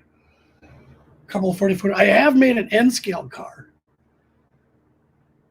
I think that one's up there. Yeah, I made an N-scale car for my friend Tony when I went out to Portland. So there is a Splitrock N-scale car. So I make you one, you'll have the second one. But you have to tell me what era you kind of want, and I can send that back. So I have 20 ore cars. That's all I have. I have 20 of them. That's all I need. So send me. Now, what do you use for motive power though? What engines do you use on the Great Divide and Mining Company? Z-scale box car. That wouldn't be a problem, but I don't know if I'd ever see the decals. You use Thrall doors for the plywood plant. Okay. I think yours is, I can actually go get it. I think it's a double plug door. Because what year were you modeling, Robert? You said mid-70s, right? And because I looked at this one, and this one was built, the built date said 71. And 76. Okay, yeah, good. Yeah, because the boxcar I picked out for you was built in 71. Like American Car Company, double door, plug door. I think it's pretty close to the one Jason has. I kind of like those because they're flat. So it's a lot easier putting decals on a flat car than a ribbed hopper and a ribbed boxcar and Australian logos. Right, but are they Elcos or EMDs? Are they those goofy cab, GMDs with the wide cab and all air conditioning, or are they just you're just having fun? Yep. So I should make you a Splitrock passenger car. That's what I was thinking. You can put that behind a GG1 and put all the kind of fancy stuff. There's creepy. So we got two Australians in here. And but I know Australia's had a lot of Elco engines. They liked Elcos for a while, and now they're with the GE. And I don't know if they had some EMD SD70s in the Pilbara. They might have had those. But yeah, Heath, I always call you a Rule 1 model railroader. That it's your railroad. You're going to run what you want to have fun. That's Rule 1.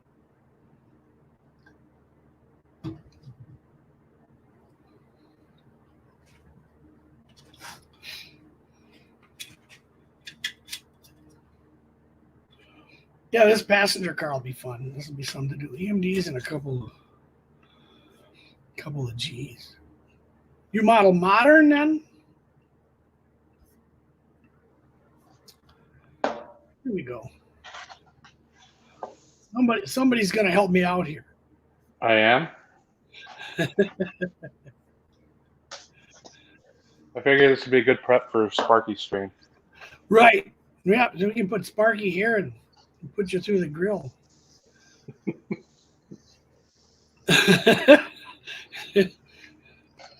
Gary, how is the weather tomorrow? And what are the lottery numbers? You never tell us. I think that's rather selfish.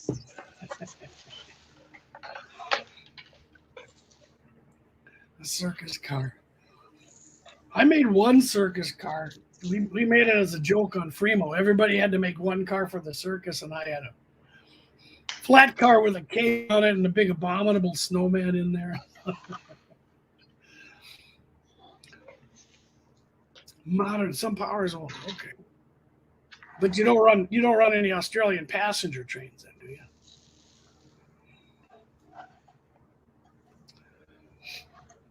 All right, Cameron, everybody wants to know what you're making. This is part of a coal mine that I've been working on for a couple of weeks. Ooh, this is going to be one of the layers that. So what I've been doing is just I went through. Let me get it on there good. Maybe. Let's see if I can. So I took I think this is just an inch piece of insulation, went in and used a router, routed out some pillars on there, and just getting it some paint on there and some dirt in it. So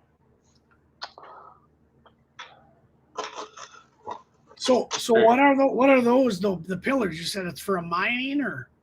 Yeah, so coal mining, a lot of them that I was doing research on, they'll leave the pillars on there and carve out, or they'll mine out just pillar areas. Oh, got it. So that's representing like an underground mine. Okay. Correct. Cool. Yep. Cool. I figured it would be something a little different on the layout to actually see it carved out. So. Yeah. See if I have the next piece up on this.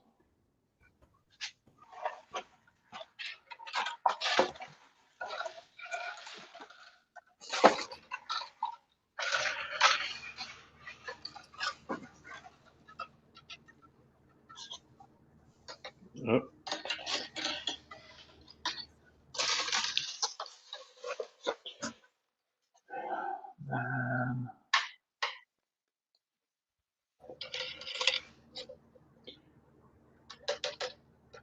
So I've got a bunch of, I think about 7 layers of foam on here. And I've gone through and hopefully it's lighting up. Of course not. But added some lights in there. I don't know if it can be seen. Oh, you can barely see it in there. Lit up, but. Wow. So what, are the lights LEDs then, or? Yeah.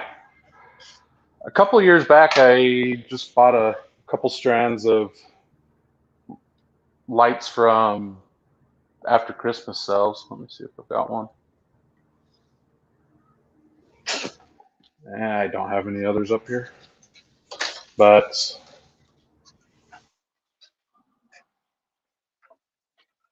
there's one that will be good enough to show.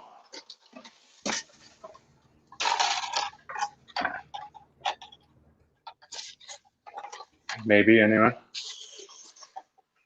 You can barely see it there by my finger. Of course, it doesn't want to focus. Yeah. So. Robert, have a good night. Thanks for everything. Tony, how are you? How's the West Coast? Look at you. Getting all the SB stuff. We were just talking about you. You got my only N-scale car. Now Heath wants one. How many levels to that mine you going to make? Let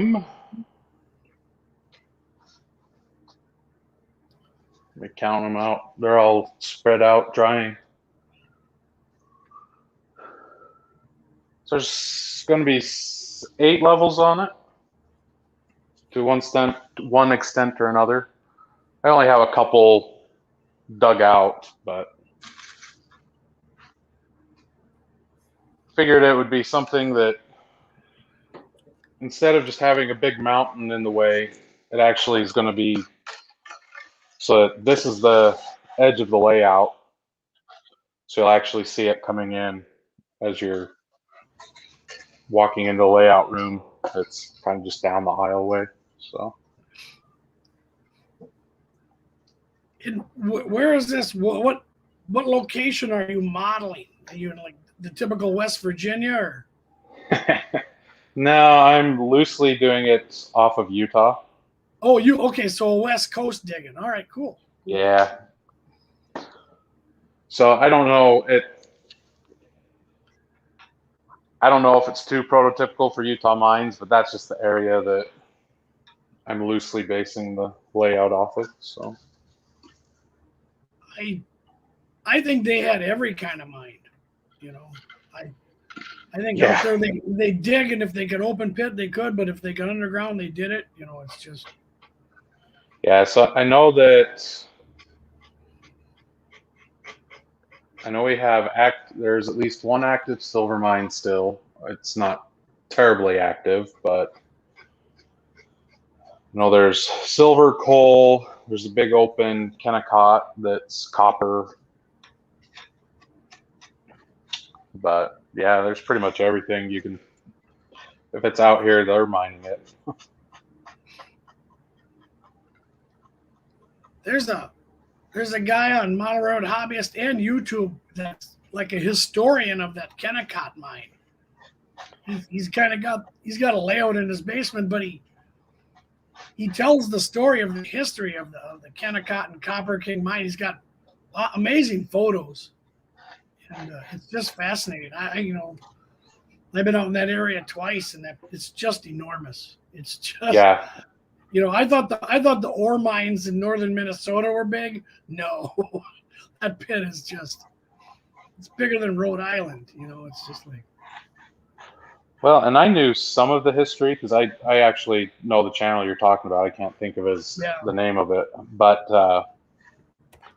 I knew they'd actually buried entire towns, but I didn't realize how big the towns they were when they buried them. Just to dump waste rock. Yeah, because in northern Minnesota, the towns, they just kept moving them. Once they figured out they were on top of another iron ore deposit, we're moving the whole town 2 miles west. Now we're moving it again. It's like, wow.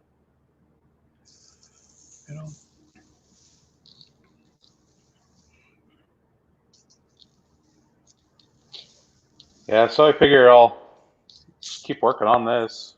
I'm one of those lucky few that have the next week off, so maybe I'll get it done. Are you using the paint as an adhesive? Yes. Yep. Okay. Yep, and I just kind of go over it and see what oh, come on. This is the first level that I had to use Sculpt-A-Mold where this was the kind of grooved edge into it. So I just figure I'll use the paint, as a adhesive and call it good. If there's any white spots that's showing, I'll just go back over it and sprinkle more on it. Does that foam absorb the paint? Is it a paint sucker, or does it just kind of stick to the surface? It's kind of a mixture. Okay. if you, I don't care. It's really better if you scruff it up, because if you don't, you can just pretty much just wipe it off, and it's almost like a water. But in here where I've routed it out, and it has a little bit of, that's been roughed up. I don't know really how to describe it, but it sticks pretty well to it.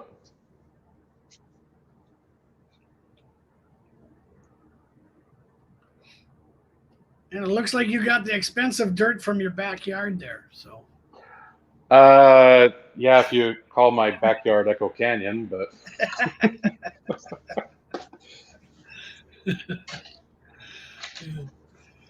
I've heard that so many times. Get Woodland Scenics dirt? No, I go to the end of the driveway. I strain it through one of my wife's nylons, and I'm fine.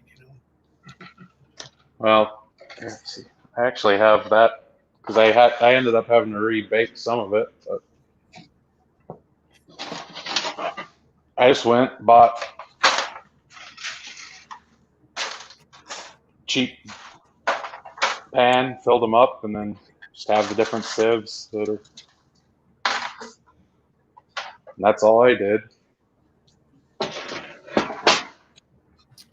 I've found that like you go to like the local baseball fields, or the clay that they use for that is really good dirt because it's not shiny. There's nothing shiny in it. It's just kind of a dirt and clay. And usually they got a pile of it there so they don't miss like a little container like what you got. So yeah, that's my new source is the local baseball field. Well, and I'd never done it before, but I knew the rule of running a magnet through it. And I kept running through, and I kept getting stuff. I was like, this is never would have thought. Yeah, Tony's asking if you bake it, and if you do, for how long? So in this case, when I first got it was last year about this time, and so I knew there'd be stuff probably dead but still living. So I did bake it. Trying to remember what I did. I think it was either 425 or 450. And I think it was for 3 to 4 hours. Just let it on there and left it in the oven. And then as it was cool, I just left it in there to cool. And it took about another hour and a half to cool down. So nothing was living for sure then. I hope not. If it was, oh well, it'll get found in one way or another. Yeah. They're the new workers in your coal mine. Yeah. Like, that'd always be fun to have an ant farm in there, Tony, 300 degrees. Tony, do you bring the mud from when you go out clamming? Mitch. Howdy all. You want to show something off? Yeah, well, talking about what we've got down here in Australia, I've got a few models sitting out here with me. Probably look at something that I would be sending you, more fitting your era. I've got these, which are obviously owned by V-Line, yet to be repainted, but they're a rebuild of a locomotive built in 1955, as I remember. Back then we had Clyde, which is the EMD licensee, as they were, building what was called a G8, which is EMD's sort of export designation for it was basically a GP7 sort of locomotive, except it had 8 cylinders, hence the 8, and they're about 900 odd horsepower. But yeah, that's a rebuild of those. which for my railroad, they're been rebuilt. They'll end up being modified to have a turbocharged 8-cylinder 645, so like a GP15T sort of thing. And on the more modern end, something that's wearing actual Great Divide colours, if you can just see it, it's a GT46C ACE, so an Australian SD70 Ace. That's beautiful. And unfortunately, this one ended up taking a fall to the floor, hence there's no lettering on the hood because I've had to get a new one. But I've got the old one here, and as you can see, Great Divide. So that's my EMDs, and as far as GEs go, I've got what is basically an Australian C49, so C40-9. And that's also yet to go see my painter friend. But that's what we've got. And I thought I might as well show you. Are those models by Oscision? Is that the company? Yes, or? all three, yeah. Okay.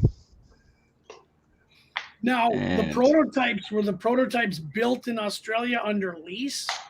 Under license, yeah. So under license? They're all so like the EMD powered models, they've got, well, the GD46, that's a 16710. So it's all power equipment and electronic equipment brought in from America. Everything else is built here. 710. Same with like the GEs. They're pretty much the same sort of thing. Brought in the engines, alternators, everything else, and then put in a Australian built package. Wow. Yeah, it's wondering why their, Dash 8 looks so different. If they're built under license, you'd think, because I knew some of the Pilbara was identical. But... Yeah, the Pilbara is a bit of a different story. They use pretty much an off-the-shelf American locomotive that's exported down here. But for things like the GD46s, the C40-9s, they're all built to the Australian loading gauge, which is basically how big the equipment can be. And I think for comparison's sake, you allow something like getting metric, it's about 3.2 or 3.3 meters wide, whereas most of our stuff's about 2.9. So what would that be? Maybe a foot or two difference in width. So our stuff's just physically smaller. Oh, okay. So it's not 4 feet 8.5 inches. No, no. Well, that's getting into a whole different thing. Yeah, our about 2 foot shorter than the American ones. Yeah, in height. In 3 foot short. It's a 3 foot lower. The width is the same. It's just the height. We've got a restriction here. Yeah, because we still work on the old British measurement, the British system. Mind you, we still have broad gauge, standard gauge, and narrow gauge. Yeah, howdy. I'm up in Queensland, so we've got the standard gauge as far as we call it, which is 3 foot 6 inches. Everywhere else is broad gauge to us. Yeah, you guys are backwards. Still backwards. The rest of the country is catching up, and you guys are still way behind. This proved my point to the viewers now. Yeah. Didn't I say that yesterday, Thomas? Yeah, you were saying something about that, but I got to look at my Australian map now. Yeah, it's g'day creepy anyway. Well, Gary's only about 40 minutes away from me, so he's up at Boswell. But you see, you got your tunnels up there, Mitch. You see, your trains up at Queensland, majority of the trains there, I think they're about a foot narrower than here in some of the old stuff. If you look at a 2800, which is running in New South Wales as a 32 class, they're pretty freaking big. Yeah. Like when they first came into service, they were hitting platforms left and right. They're restricted where they can go in Brisbane for example, because it's so big compared to everything else. But like the Clydes that were built up here, they're tiny. Yeah. They're ridiculously small. Yeah, as Gary says, you guys are run on toy gauge. So Queensland. So Yeah. is the Gold Coast then in New South Wales, or is that down in Victoria? Gold Coast is a southern tip. That's basically our version of Miami. Yeah, Right. and that's where I live, unfortunately. Oh yeah, whereabouts? I see it. There it is. So that's still in Queensland, though. Yep. Yeah, we're on the right side of the border. Got it. Yeah, you're the far east. Okay. Whereabouts, Mitch? If you've ever heard of a suburb called Labrador, it's pretty much the I know ghetto. Labrador. Yeah. Everybody should I know. lived in down at Coolangatta up at opposite the lights there at Tugan. I live in Tugan. You couldn't get yourself that far over the border, eh? I couldn't move any further up north. No. That was bad enough.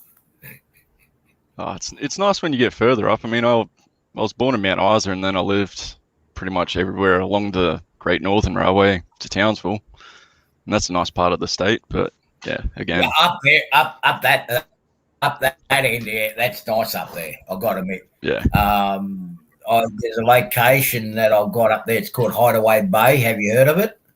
Yep. Yeah, beautiful place. I've got a friend that lives up there. Was a customer. He's a good friend now. Yeah. He was a guy that. Here's the guy that invented that plastic wrapping machine that they do with the coils. You know, the steel coils. Oh, yep. I think we use the same. We used a similar thing for doing pallets when I used to work in recycling. Yeah. It spins the pallet around and wraps it. But the one that does the actual coils itself, yeah, he's the one that invented the machine out of it, and they pinched the patent off him. Oh, that's a pain. So, yeah. So what do you think? They have triple gauge in some place?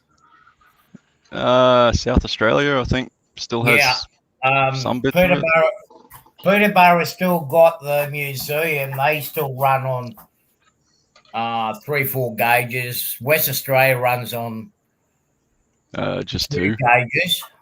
That's in the southern part. I was in Peterborough in July. Excuse me. But South Australia now pretty much is running all standard gauge now.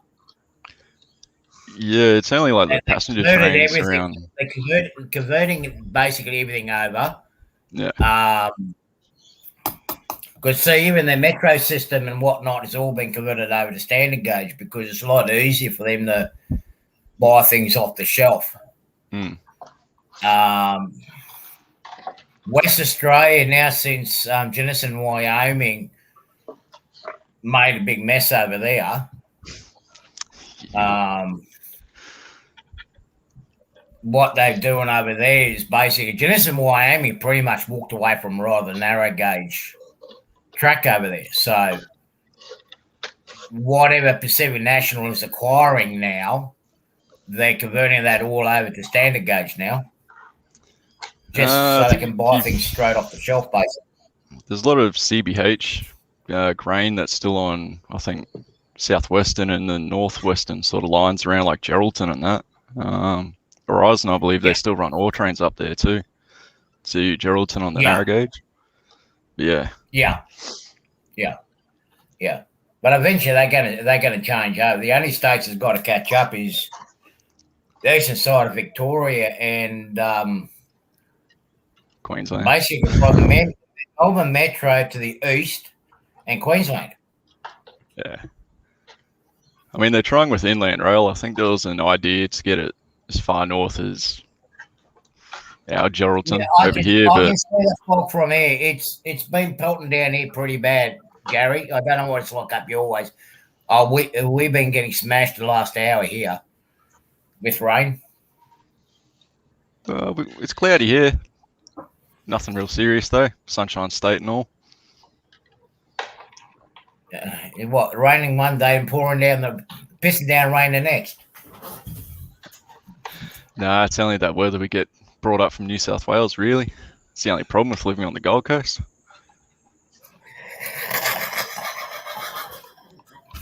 I'm not going there. But, Okay, Mitch, can you show us some rolling stock? Do you have to go with your GEs? Yeah, well, this is the only thing that's going to look familiar to most Americans is the old Athern 26-foot Orca based on the SP prototype. So that's what I run. But also use lids on my cars. So with the lid, that's what we're looking at. Oh, cool! Yeah. So and those actually came. Taconite. Well, based on what I was able to find around Ravenshoe, where the railway's being based, is there's a lot of magnetite in terms of iron ore up that way. Okay. There's a mob called Tablelands Iron, and they've been digging around the joint. And yeah, they found a couple of deposits of magnetite, so that's what I've sort of co-opted for my railway. Oh, cool. Yeah, I like those. We heard about the lids. Yeah. Who makes the lids? A guy in the US by the name of Greg McComas. You might know him as Macrail. Seen his stuff on Facebook. He actually he produced those for me, and I think he still sells them on his website. And he does a lot of other stuff like lids for Bethgons and all sorts of other models. End of train devices, I think he does too. Just Yeah, put a link in chat if you can. See if I can find him. What's his name on Facebook? Has he got a store? Should be Mac Rail, as in MAC Rail. I'll just find the link.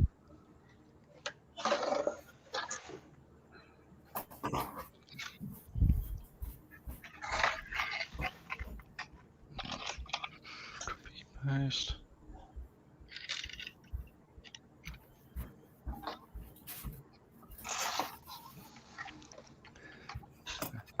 So what do you normally model, Mitch? Well, you mainly model? It's mostly just been freelancing. I've been on the Great Divide concept for like 20-something years, as far as I can remember, really, because I'm turning 30 this month, so I've found drawings that I did when I was about 5 that had the Great Divide sort of logos and stuff on them. So yeah, it's kind of been a lifelong thing almost. Yeah. But yeah, mostly I grew up watching Queensland Rail back before they thought it'd be a good idea to privatise. Don't know why, but yeah, I grew up pretty much watching the mineral trains running back and forth to Mount Isa. Oh yeah. So from Mount Isa originally. Yeah, born in Mount Isa, sort of. I grew up in a little place called Gunpowder and Charters Towers mostly. Yep. Yeah, I know where you are. Yeah. I travelled a lot. I'm one of those truck drivers that used to travel up around and up there a lot. Oh, yeah. So I've got an idea where you're at. Yeah, it's pretty much like just Townsville, head west. Charters Towers, I think, is 130 k's from Townsville, and Mount Isa is about 1,200. Yeah. I'm actually, it's funny, I'm spending a lot more time in Mount Isa now because I'm fly-out driller. So end up flying to Mount Isa and then jump on a little charter plane. So that mine's still running up there, is it? Yep, we've got a drill plan to go there, I think, start of the year for about 6 months, drilling around the town. We're actually drilling near the golf course at one point. Oh, are you? Yeah, so it's funny. Yeah, I'm going to spend a lot of time up there. Yeah, and it's going to be a wet season this year too, so have fun. Yeah, I was at a little... Yeah, it's I was at a place called MacArthur. There's a couple of mines up there. Best known is MacArthur River, and we were drilling pretty much across the highway from them for a couple of months, and it was pretty much the build-up and holy crap, it was hot. I think we hit 48 one day. Most of the days we're in the 40s. And And that's that's in the shade. yeah, pretty much. Yeah. So these And, Americans don't know what it is. They start crying when it gets above 26 degrees, you see. yeah. Thomas, I don't think. 46. I mean, Thomas will probably be able to handle it because he's on the verge of that type of temperature. But all these East Coasters over there, they can't handle anything above 26 degrees. Yeah, it's our company's got a lot of heat management sort of policies in place because we've had a few people go down. I think we had one guy last swing I was out there he was out there for about 2 weeks and that was it. Packed up, went home. So yeah, So what happened? It's not fun weather. No, what happened to that union rule? Once it goes above 45 degrees Celsius, you got to down tools. We don't do unions. We used to have a union rule when it gets above 45, you say 46 degrees Celsius and it maintains it and keeps climbing up. You're supposed to down tools. You're not supposed to be working outside. The only thing that we've got aircon in the rig office, but the only thing we ever stop for is lightning. I mean, any weather, we could be drilling and it's 50 degrees. So because I remember I worked on a lot of projects and whatnot, and like if you had to go outside, you were only permitted, I think it was 10 minutes or 15 minutes in an hour to be outside above 46 degrees Celsius. Yeah, I don't think it might have changed. I think they might have changed it because we definitely don't do that. Yeah. So 15 minutes in an hour, you would not get a whole bunch of drilling done. No. And but if you obviously time's money. That's more for labour and stuff. Yeah. Yeah. Yeah.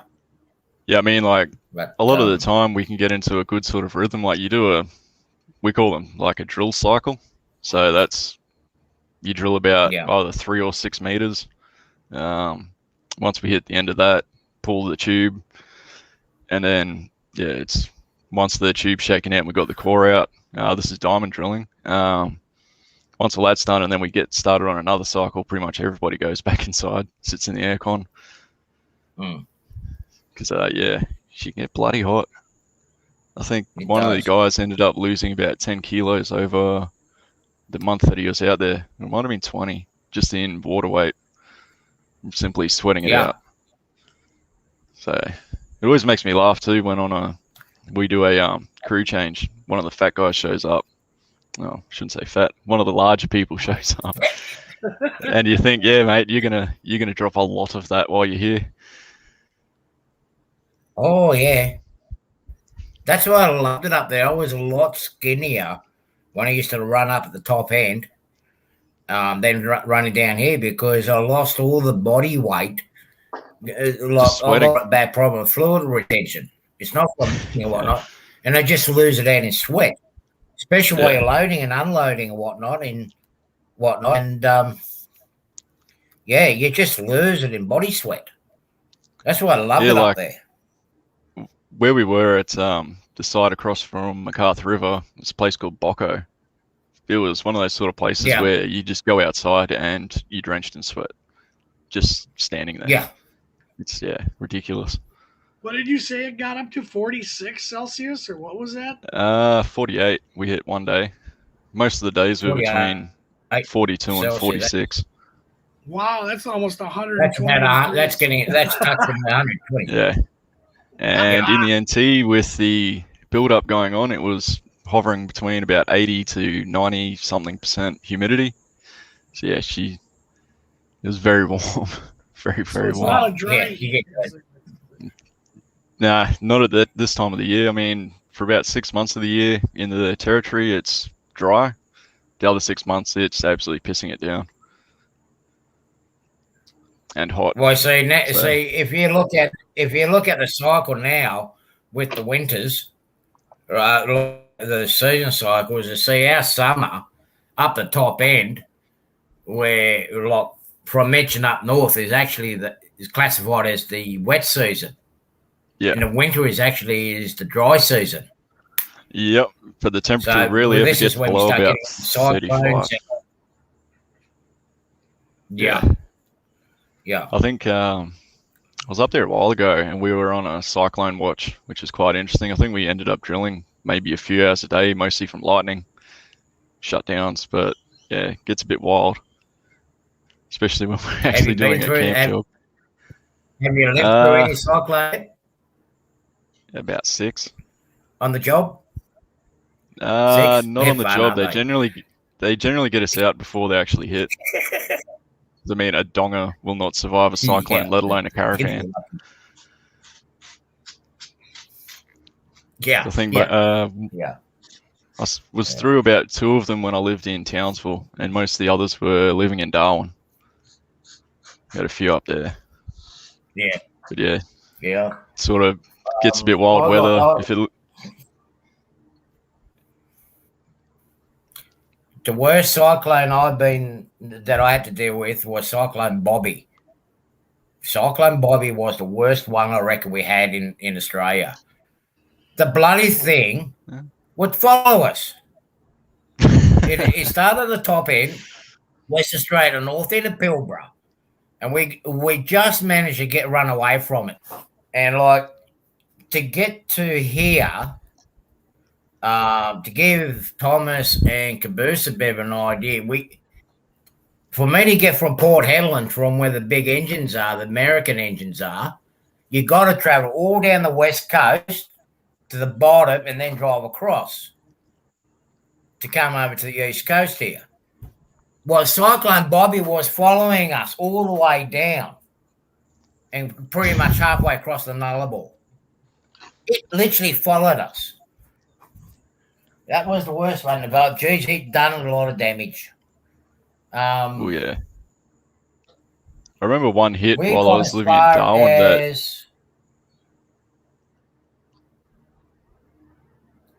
there's a place called Cogoon and Cocklebiddy. Have you heard of that? Them 2 places? Going across you've been across the Nullarbor, the paddock, Mitch? Not all the way. No, I've kind of made it like halfway into... Not all the way?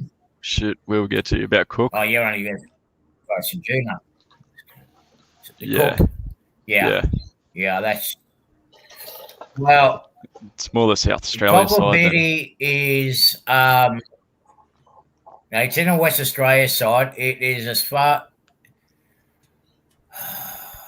It's about 400 k's out of Kalgoorlie, which is a gold mining area. And we were stuck there for 3 months. We couldn't go in and out. We were just sitting on water. It's pretty wild that it made it that far inland. I think where actual Cal is. Yeah, that's how far down Cyclone Bobby came. And it went right over into the basin up the border village. And like in the basin there between Urkala and Cocklebiddy, it's a basin. It's a hollow basin. All that was all just an inland sea. It's incredible.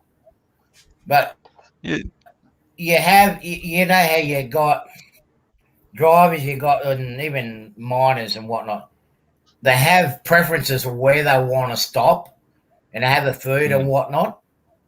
So distance between Cocklebiddy and Kaigoona is about, say, 50, 60 kilometres, which is roughly about 20 miles, right? One favoured Cocklebiddy, one started to Kaigoona, and that's the only 2 places we were able to travel to. So we had rugby, Thomas, and then we had cricket in the rain, in the flooded water, to see who the best ones were.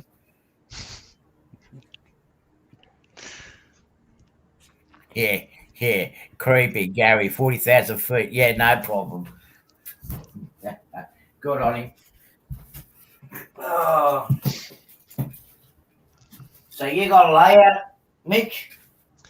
Not yet, but you got a layout there? Not yet, but in the process of being home on breaks, I'm slowly turning the garage into something I can actually build in.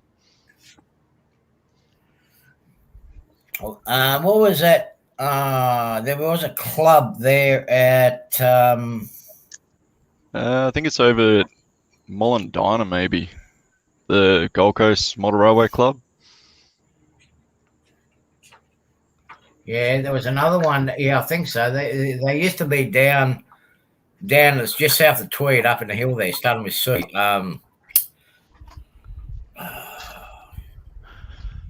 Rings a bell. Geez, I can't think of it. It's been there used to be a club. I can't think of the name of it now. It's called Old Age. Yeah.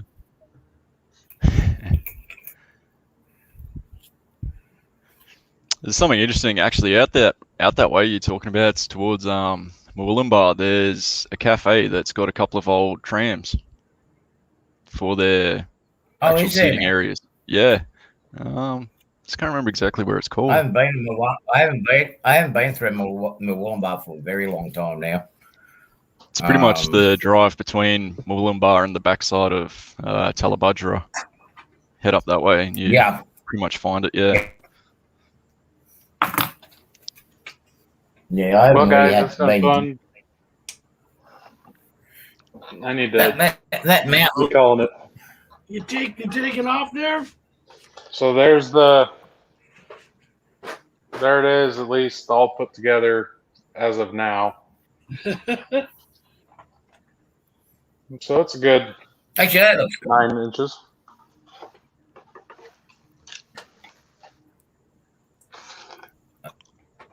I like that. That's pretty cool. That's gonna be cool all lit up. And I don't know how well they're coming in, but I had actually I can't get the bigger one. I had a club member 3D print some of these. Granted, I know they're Army excavators, but I'll be tossing a few of them in there here and there. So.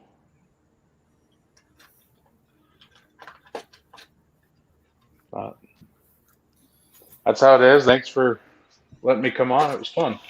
Yeah. Thanks for sharing anytime, bud. I appreciate everybody coming on. Don't have to hear me yak all the time. So Mitch, you use those 26-foot ore cars, right? Yeah. The MDC other ones. Are they tough to get or? Athearn seems to do a decent amount of runs of them. I mean, they announced a sort of half-assed Rio Tinto version, and I've got those on order. But I've got about 40 or 50 odd of them hanging around that I've got to just start getting through and painting.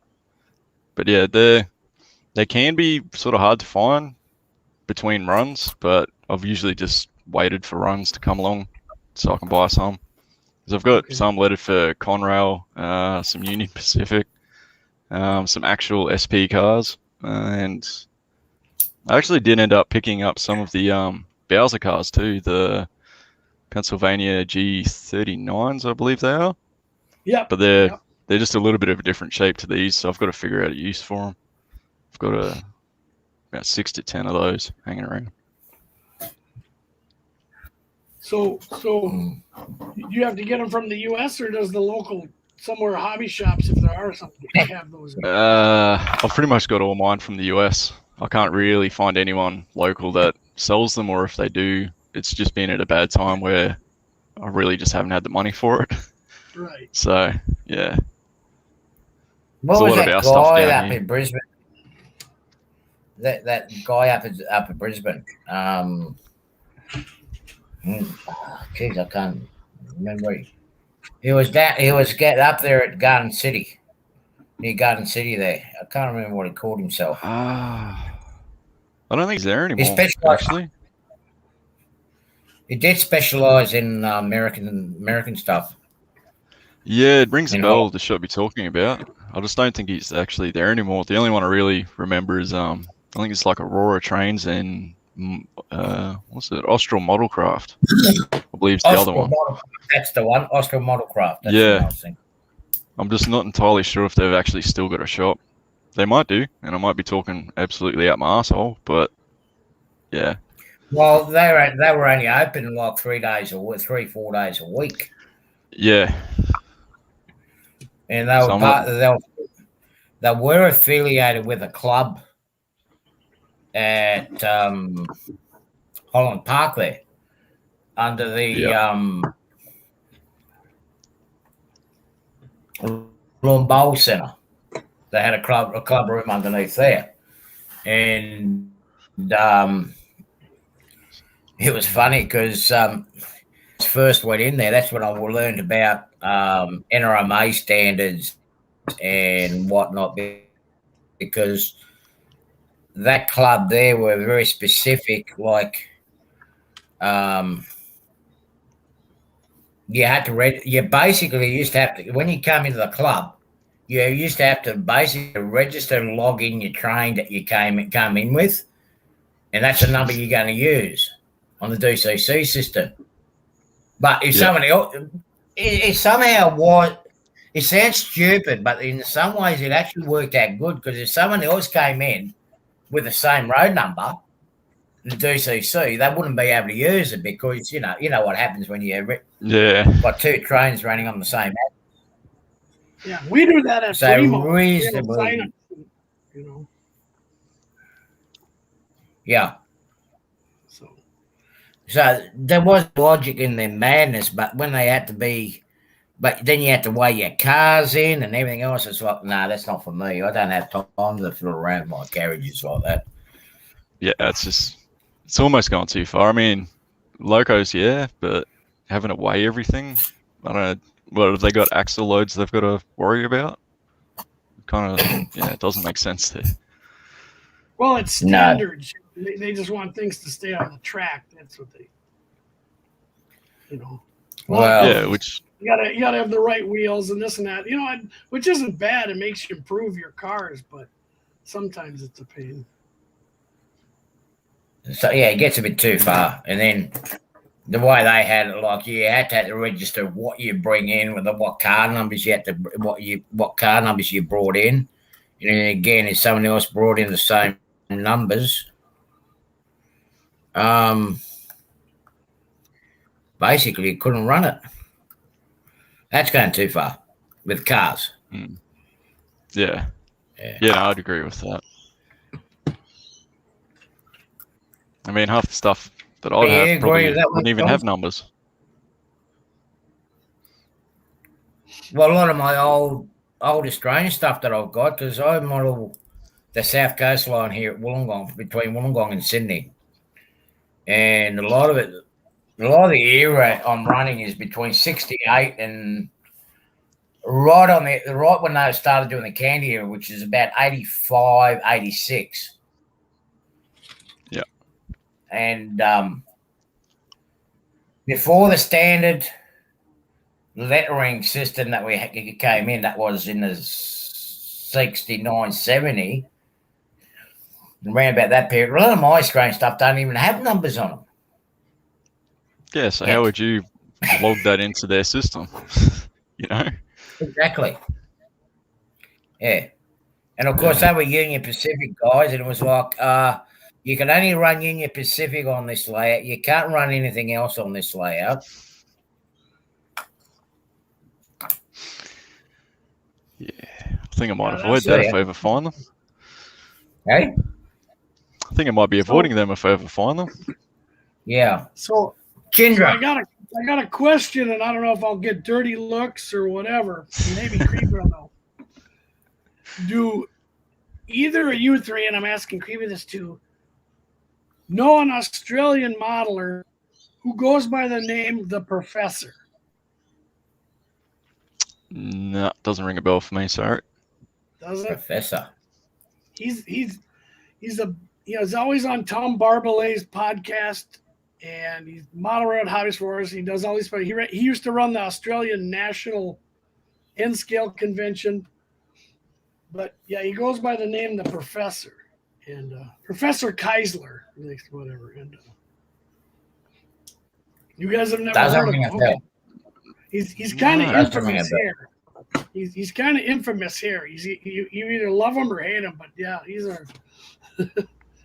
Okay. I'll see if I can send something to you guys and see if it. I'm just trying to think.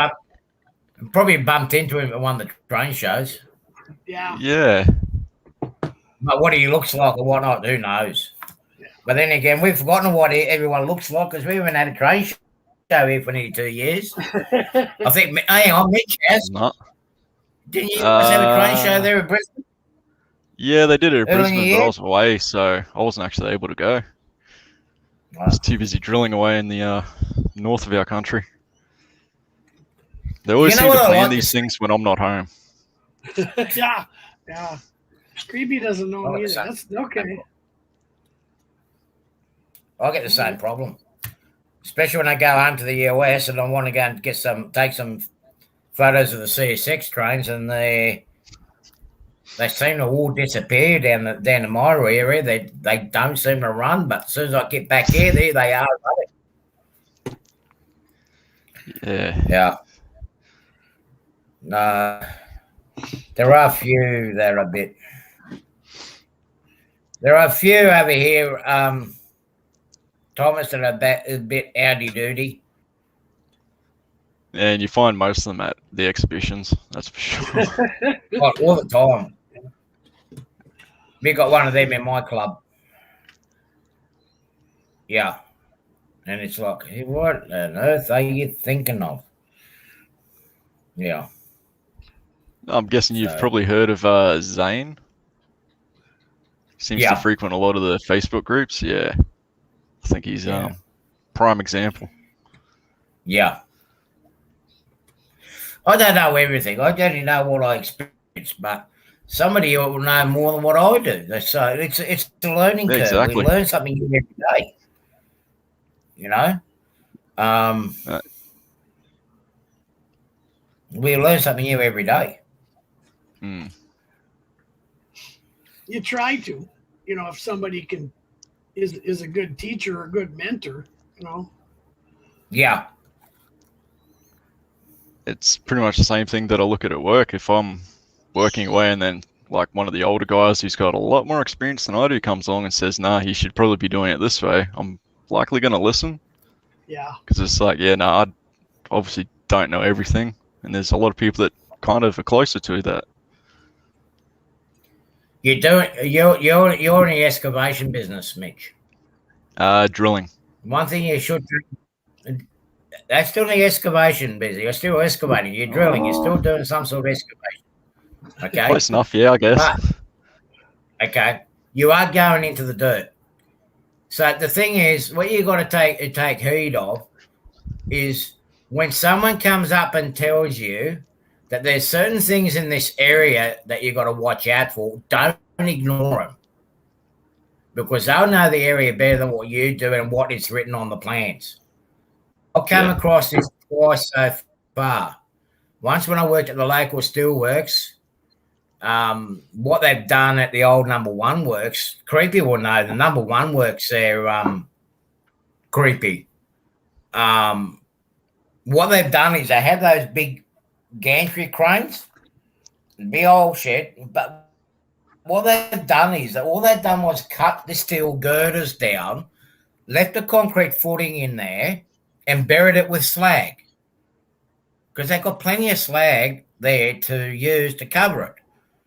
Now, we went in there to do the excavation of the new high voltage power lines to be put underground. So, well, you can't excavate that deep in here because you got concrete tunnels that are still there that's been left behind.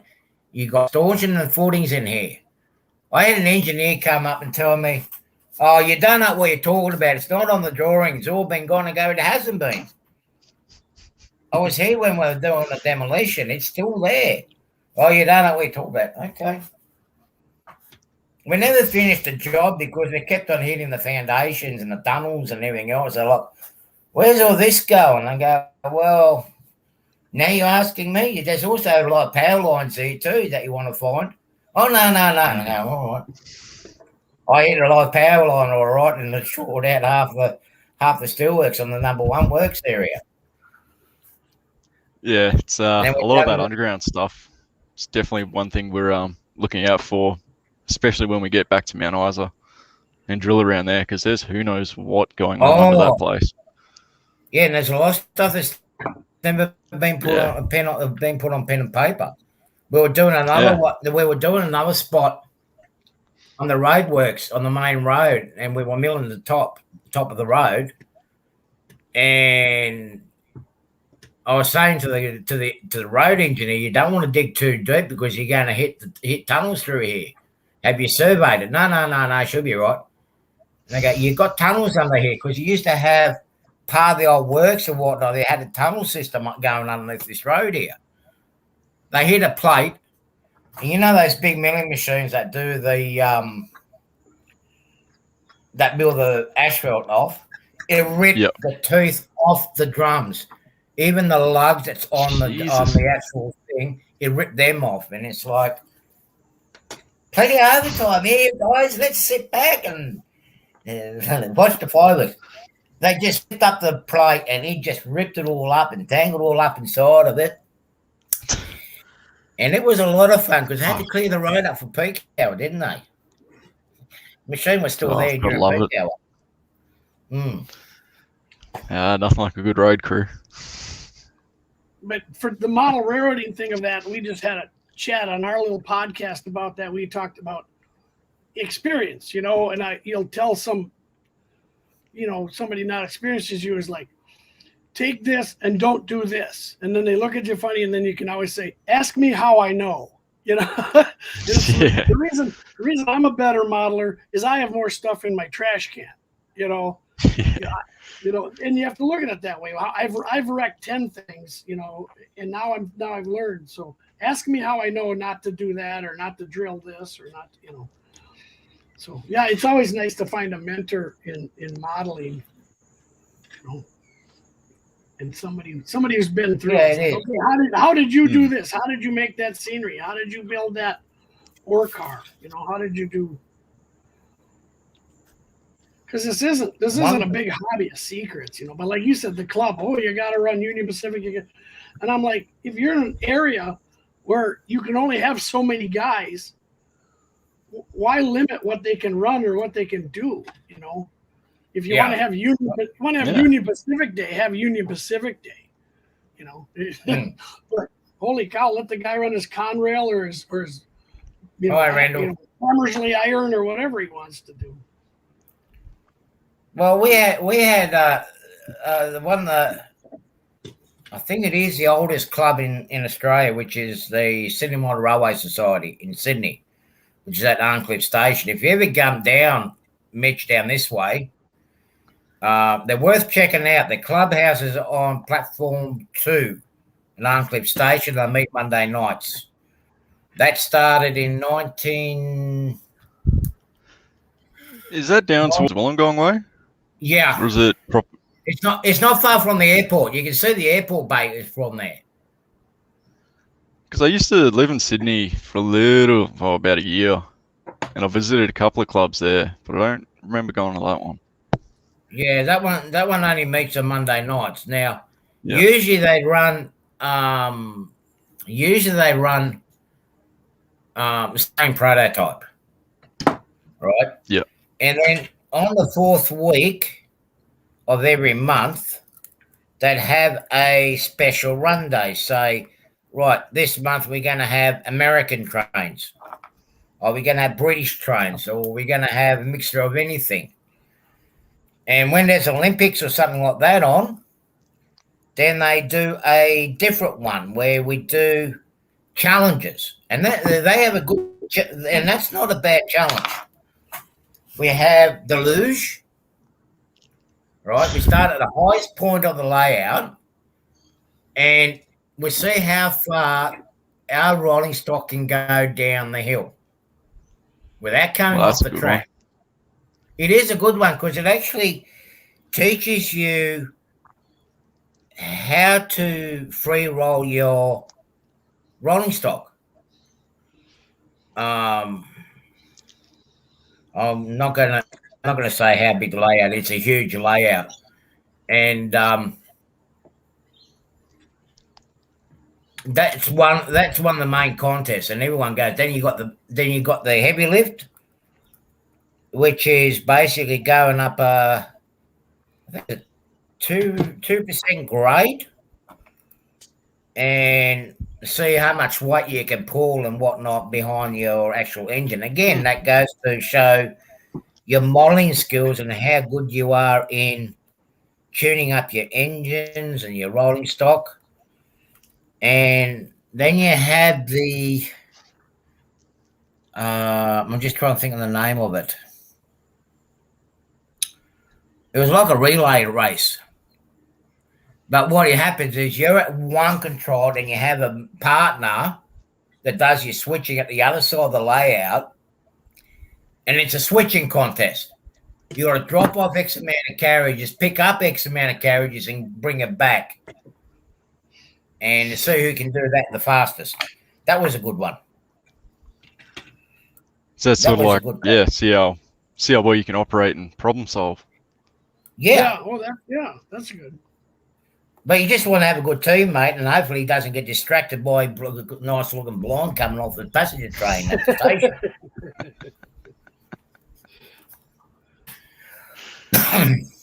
And that quite often happens. Yeah. They're on Uncliffe Station. They formed in 1934, I think it is, 34, 35. And Geez, they'd definitely be the oldest. yeah. And one of the original founding members only just passed away 6 years ago. One of the founding members of the club. And they've got the technique where they've actually made, like you see in all the New South Wales carriages and that, they actually made the carriages out of cardboard, stiff cardboard. There was no such thing as plywood or plastic back then. And then they made your bogie sets out of white metal, lead, right? They made their own castings and whatnot because you couldn't buy anything off the shelf. They did start in O gauge, and then they finished off with HO. They were at the Institute of Technology in Sydney, which was a railway college for the apprentices. And then they moved from there to Uncliffe Station, and the founders managed to acquire a 99-year lease from the railways on that platform. So they got property for life. Yeah. Yeah. Yeah. So if you come back down this way, go down and have a look. Apparently they've changed it now. They're turning it into DCC. They're moving on with the times now. It always seemed to be the way down here, didn't it? We're always about 10, 20 years behind on technology. I like what it. Do they like model? What do they model at that club? Is it American prototype? Probably British prototype? What are they? Australian? No, mainly Australian or New South Wales prototype. Basically, what runs within my state. That's pretty much what it is. But now,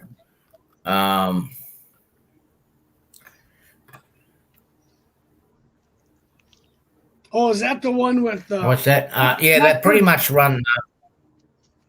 Not Kirk Douglas. Is that the one where the Germans are stealing the art out of France? The train. Burt Lancaster, I think. Jeez. Yeah, I think so. Yeah. Yeah, Anthony would love that one. Yeah, Anthony would. Yeah, that is a good movie. Yeah, I'm just going to get some blue tack. Hang on a sec. But yeah, they mainly do mainly New South Wales, but the younger ones are basically doing all the modern eras. So we had a lot of transition from steam to diesel. So that would have been The last of the steam was in New South Wales. I think it was 71 or 72. Gary, help me here. When was the last 19 class that used to run, or last steam engine that ran in Darling Harbour? I think it was 71 or 72 is when the last steam engine ran in Sydney. So they pretty much modelled what used to run around Sydney. Google says 71. 71. I wasn't that far off. Yeah. And I think it was the 19 class that did it, or the 30 class. There is actually a movie. 32. There is actually a documentary on YouTube that's worth looking at, Thomas. Yeah. What they call it, Island Railroad or something they called it. And it goes back in the days when you still had some steam and diesel still running around at Sydney. A lot of that's all now been done up and commercialised. You've got the entertainment centre and tourist hotspot now, but it's actually a good documentary. It goes for about a half an hour to an hour. And it shows you how the old railway system used to work in Sydney. It's a shame they ripped a lot of that track up. It's a real shame, especially from Darling Harbour up into Central.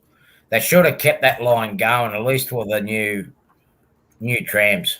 They should have kept that line open, not mothballed it. Yeah, I remember driving around through there a lot. It would be quite handy to have a bit of public transport down that way. It's holy hell, Sydney is a poorly laid out city. I'll say that much. See, proves my point in what I was saying yesterday, Thomas. Was it you hear what I was saying, that Sydney needs a bulldozer through it and start all over again? Yeah, that definitely. Now, when I lived there, I used to deliver self-storage trailers, and a lot of the time I had to go into like Potts Point, Vaucluse and all that, driving through the city. And yeah, it's like it's designed for a horse and a carriage at the moment. Just drop a bomb now. Just drop a bomb there. Don't worry about it. Nuke it and start again. It's so bad. Oh, Gary and Mitch, did you hear the latest? What's happened with, they're bringing this new metro rail system in Sydney, the driverless trains that Miss whatever her name was brought in. Well, they dug. See, I'll give you an idea with Central Station, our main station in Sydney, Thomas. The station itself has got a whole heap of series of tunnels underneath it, multi-level tunnels underneath. Because it used to have a centre on the side, which was like your mail order centre and a postal service, and it used to meet all the trains at the platforms, right? Something like New York, but in a confined area. Well, they're digging up between platform. They're digging up where platform 14 and 15 is in Central Station, down to street level, or close enough to it. They found some old cemeteries. That's right. Because they used to run the cemetery trains into there, didn't they? No. Where they are digging, that's not the original. That's not the one. Yeah. Where the mortuary train goes to, that's where the original Central Station used to be. Then they gradually moved it over, but that's all gone too. Because it used to be part of the carriage shed. That carriage shed is gone. You got the bus terminus there now. Yep, that's right. Yeah. So yeah, they start to unearth all sorts of historical artifacts from the era of the beginnings of Sydney that was not, documented. and it's put the project way behind. Yeah. Seems like anywhere you dig in Sydney, like in the city there these days, you're going to find something. Because Oh, you will. they've just kept building up and up and Oh, up, yeah. and now they're digging down. They're just going to, yeah. I can't think of the name of the street now. I wasn't involved in that one, but I know they were excavating one of the old buildings, and when they actually started going, because they were going to put a high-rise on it, they actually found the original colonial site of Sydney. It's now heritage listed. They end up putting they didn't get the high-rise up there, but what they did do, they managed to find the drawings and plans for the original structures that was on that site. So they actually recreated what was there using the footings. And yeah, there's a lot of things. I mean, even when they were doing the light rail, they were doing stuff that's not on the plans. And everyone's jumping out, but this is going over budget. It's costing too much, but it's taking too slow. But as the contractor says, there's stuff in here that it's not on the drawings. Well, look at that unfinished tunnel from the city that goes over to King's Cross. Yeah, they're still finding things in there, aren't they? Yeah, there's another tunnel that actually goes from Martin Place across, which was original tunnel. And you'll probably find one of those tunnels that was meant to go to the northern suburbs too, towards Manly. Keep digging, you'll find it. Yeah. Does Sydney have commuter railroad? Beg your pardon? Does Sydney have commuter railroads? Do they have DMUs or anything coming in from suburbs, or is it all road traffic? Yeah. We got a better railway. We got electric trains, passenger trains that come in from. We got electric network that goes as far south as a place called Kiama down here near my place. It goes up as far as Newcastle, which is the other steel mill factory on the northern side of Sydney. And it goes all the way out to Blue Mountains as well, doesn't it? Yeah, it goes out to Blue Mountains. It's a vast network. Okay. All right. It's a pretty vast network if you have a look at it.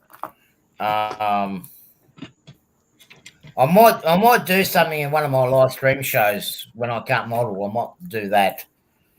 That'd be fun. But you see, from Creepy's, for a commuter train from, say, where Creepy is, you'd have to travel halfway with a diesel rail car, 2-car rail car or 4-car rail car, to the outskirts of Sydney, and then you transfer onto a electric suburban system to go all the way to Sydney. Now, on my line here, it goes as far as a place called Bombadera, the ethanol plant. They are actually talking about bringing in a train here based on a Swiss system, Spanish system, which can collect power off the pantographs and also has a diesel motor in it. Yeah, we are the biggest. I've seen something about that on the news. Yeah. Wasn't it meant to be some sort of high-speed rail as well as part of it? I mean, high-speed down here. They talked about that up here in Queensland, and I think they still don't get anywhere near what they're advertising. You got a high-speed rail up there. You got that high speed that goes up to Rockhampton. I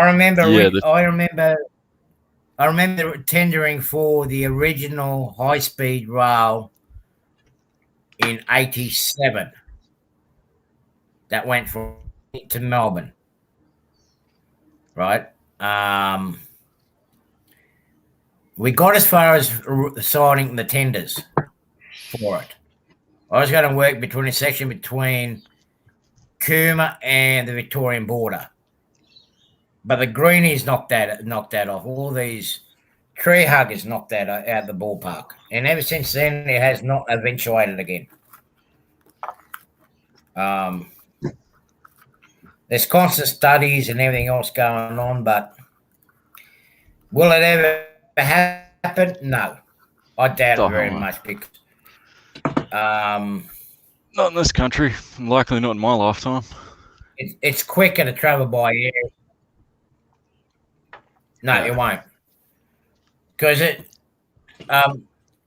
you look at the aviation network, I mean, because you can get $60 flights between Sydney and Melbourne, or even between Sydney and Brisbane, $60, $70 flights, and you get there in an hour and a half.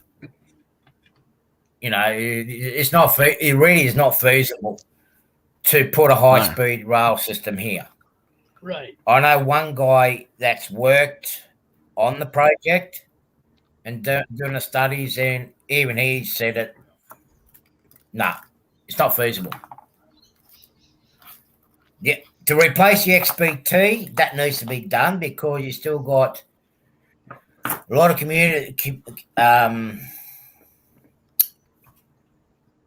communities in between that needs to be serviced still.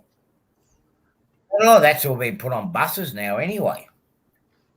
There isn't a rail system now. It's all been put on a rail bus. Yeah. I mean, I rode the XPT back in...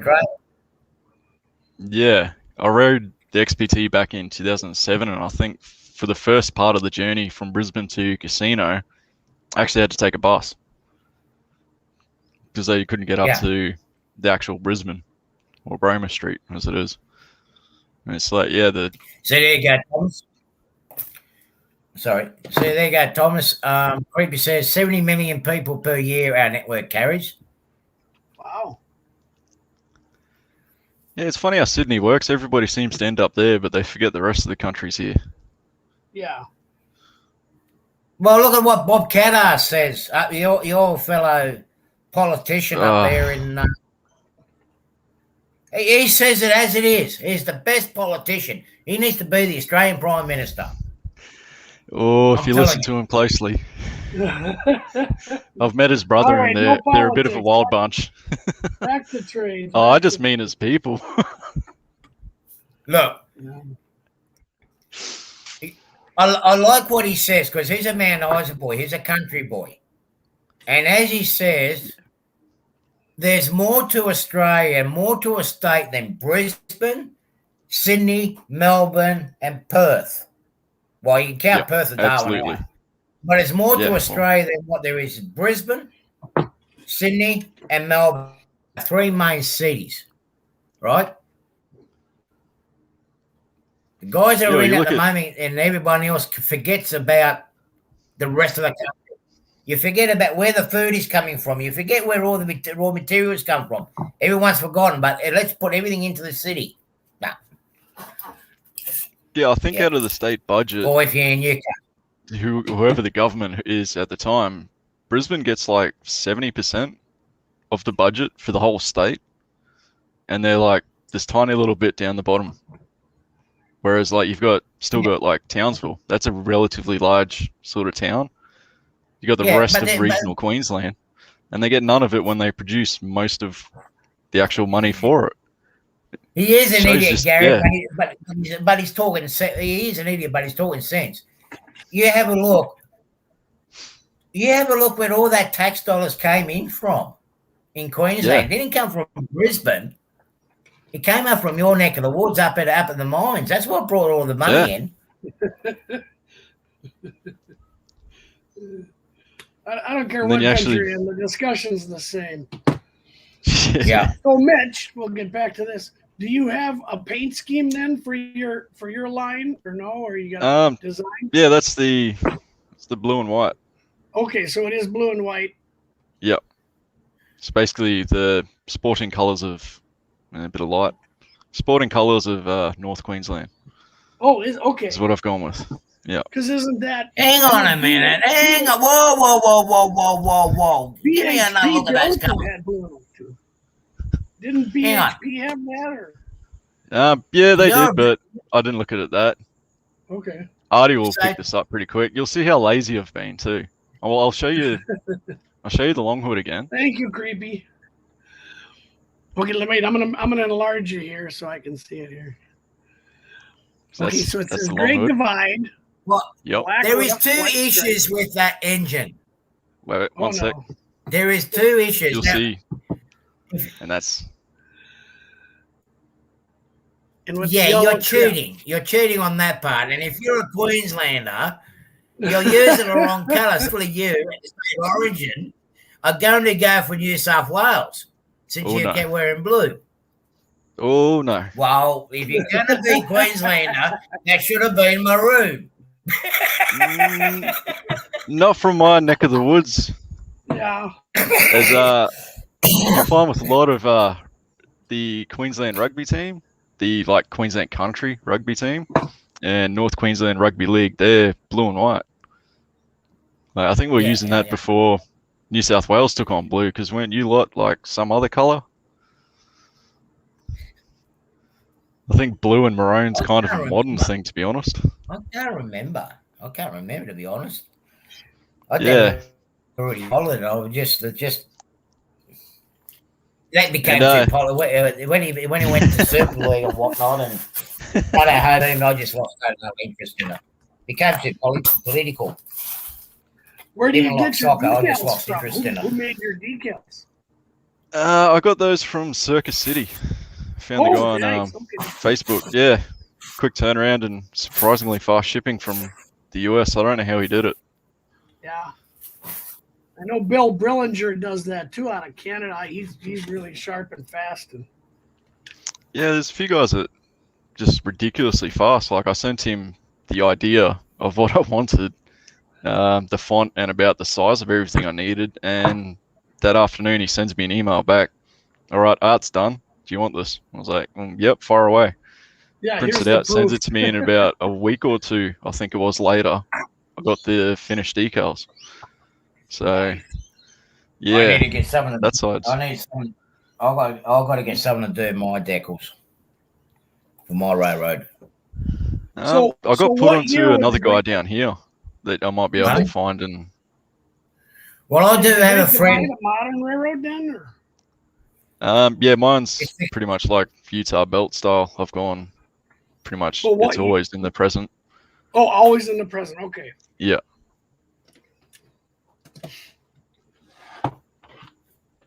Okay, where's all my pieces? It's kind of fun to do. Yeah, I mean, I'm obviously one of the younger people in the hobby, and I kind of grew up. A lot of what my influence was seeing the Utah belt was probably a big one, and that idea of just following with the times kind of seemed a lot more interesting to me than trying to stick to a specific period. Yeah. Yeah. I wish I could show you. I had to sell them, but I had 2 Utah belt engines I bought from Eric. I had a Jeep. Jeez, you would have been able to buy your house. I had a Jeep 50 and an SD40-2, and I had a standing order that if he ever sold the F units, he had to contact me first. So, but yeah, I had this whole collection of a couple engines from the Vault, Virginia and Ohio, and Allegheny Midland, and I finally they were sitting on my shelf. I said I enjoyed them long enough. I'll sell these and buy my other railroad stuff. But yeah, I like Eric Brugman. He's quite the artist. Mm. You know. I don't. I mean, with most of my stuff, okay, I've got a range basically from 68 to mid to late 80s. I might have a few modern stuff, but my fixtures railroad is pretty much a rebel, semi-rebel railroad. Does that make sense? It pinches colours. I'm going to use the old. Yep. Gary would know the old Australian Iron Steel orange. It was actually tangerine orange, and that's going to be on my most of my freight locos, especially undecorated ones. They're going to be all painted in that tangerine orange, and with black stripes in the front and back, zebra stripes. But the American stuff, the railroad that I have, it actually did exist back before the Civil War and actually ended probably about 5-6 years after it went bankrupt after the Civil War. And it's Smoky Mountain Railroad. Oh, Now yeah. that line was meant to that railroad was actually meant to join up to what is now the CSX line. But being in the south, everyone knows how the south are rebels. Well, it's a breakaway now, so it's taken a scheme from Chessy's system. It's called now Chessy Southern. Yep. Right. So you pitched the logo, you pitched the name, and just put the Southern on it. So I haven't had anyone pick it yet. So guys at the club love it. Yeah. Well, hey, it's all about imagination, isn't it? Right. No. And having fun. That's it. I've pretty much picked out the livery on those GD46s is exactly the same as Whitehaven Coal. I stripped off the lettering on the cabs, and then since they didn't actually have any lettering on the long hood, easy. Just chuck my own name on there and new numbers, and away we went. I like it. Yeah. I do have a friend of mine. She's up in Brisbane there. She used to do decals, and I keep asking her to do some decals for me. But I just kept on getting, no, I can't do it. You need to do this, and I'll forget it. I just want someone that's going to do it for me. Because she was going to do it for me, is going to screen print them. I'm in trouble here.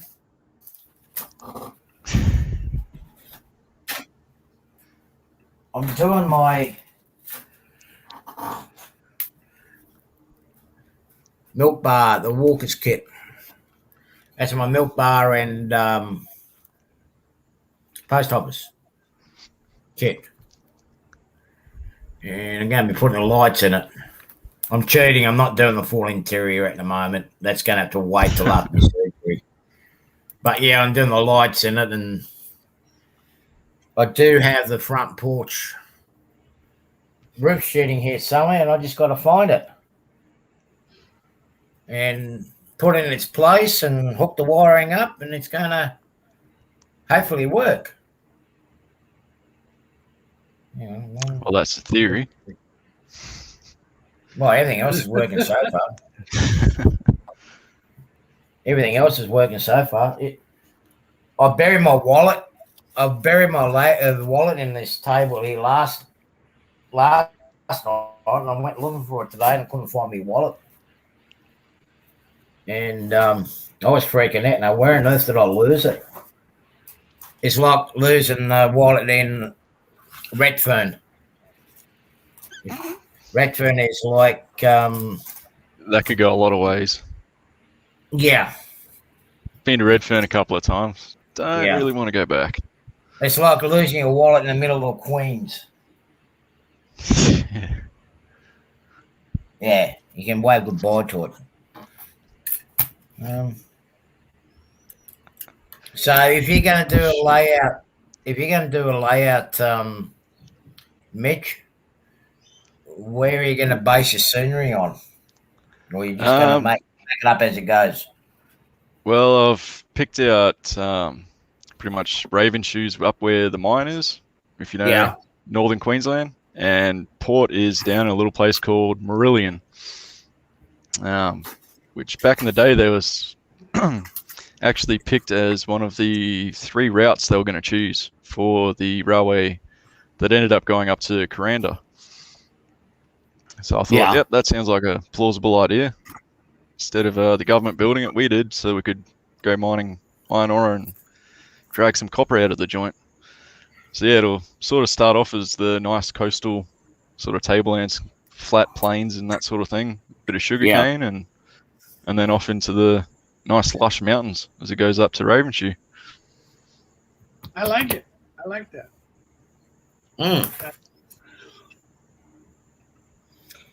I think if you can imagine that and do that now, when you get the chance, you just got to fill in, the blanks and stuff. I like that. So My dream layout would be No, I don't, creepy. Wish I did though. I've watched a bit of his stuff. yeah, fish plate. Okay. yeah. What was that, Artie? Yeah, What's your dream? he's got some. Yeah, no, he's got. My dream layout would be like I'm going to do more homework on it. I'm going to do when I'm in the United States. The line would have been. It was Nick named the Tunnel Mountain Line. Okay, Greenville, Spartanburg, South Carolina, or Spartanburg Station, was the second busiest railroad town or station outside of Chicago. It was the second busiest in its history, in its heyday. Now, you can imagine. Now, Spartanburg is basically sort of like on the southern tip of the Blue Ridge Mountains. Now, to get over the mountain to get into Kentucky and up to get the railway line to go up to Chicago, in that area they had was known for peaches and cotton, but particularly peaches, right? So to get it up over to Chicago and St. Louis and up through that way, it had to get to the other side of the mountain. So instead of going around, they were going to go over. And what eventually happened was they started it before the Civil War, and they started a lot of the tunnels. Now, of course, the Civil War broke out, and the construction came to the standstill. After the Civil War, they went back into construction, and I think it went for about 5-6 years after that. Until they ran out of money. They've done a fair bit of the groundwork. There was, I think, 2 or 3 out of the 80, 90 tunnels completed, but they left the trail, and I want to follow the trail all the way from start to finish. Because even the first electric train was down there. It was run by Piedmont and something or other. And it all ran out of Spartanburg Station. It's got a lot of history down there. And that's what I want to model. I want to actually model the line that never finished. I've done a lot of survey. There's a place called Stump House Tunnel, which is Walhalla, South Carolina. And that's the longest tunnel out of all of them. And actually was using it right up to about 10 years ago. They were actually storing cheese in it because there's constant temperature inside, and like the blue vein cheeses and that, they're actually stored the cheese inside this tunnel.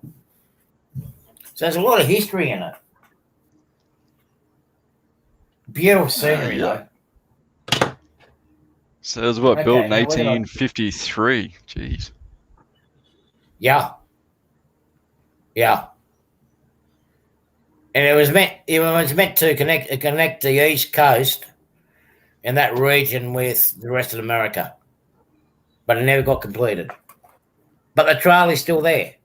A lot of the walking trail is still there. I was talking with Dave and Pappy. That one summer we're going to walk the trail, the complete trail, one summer.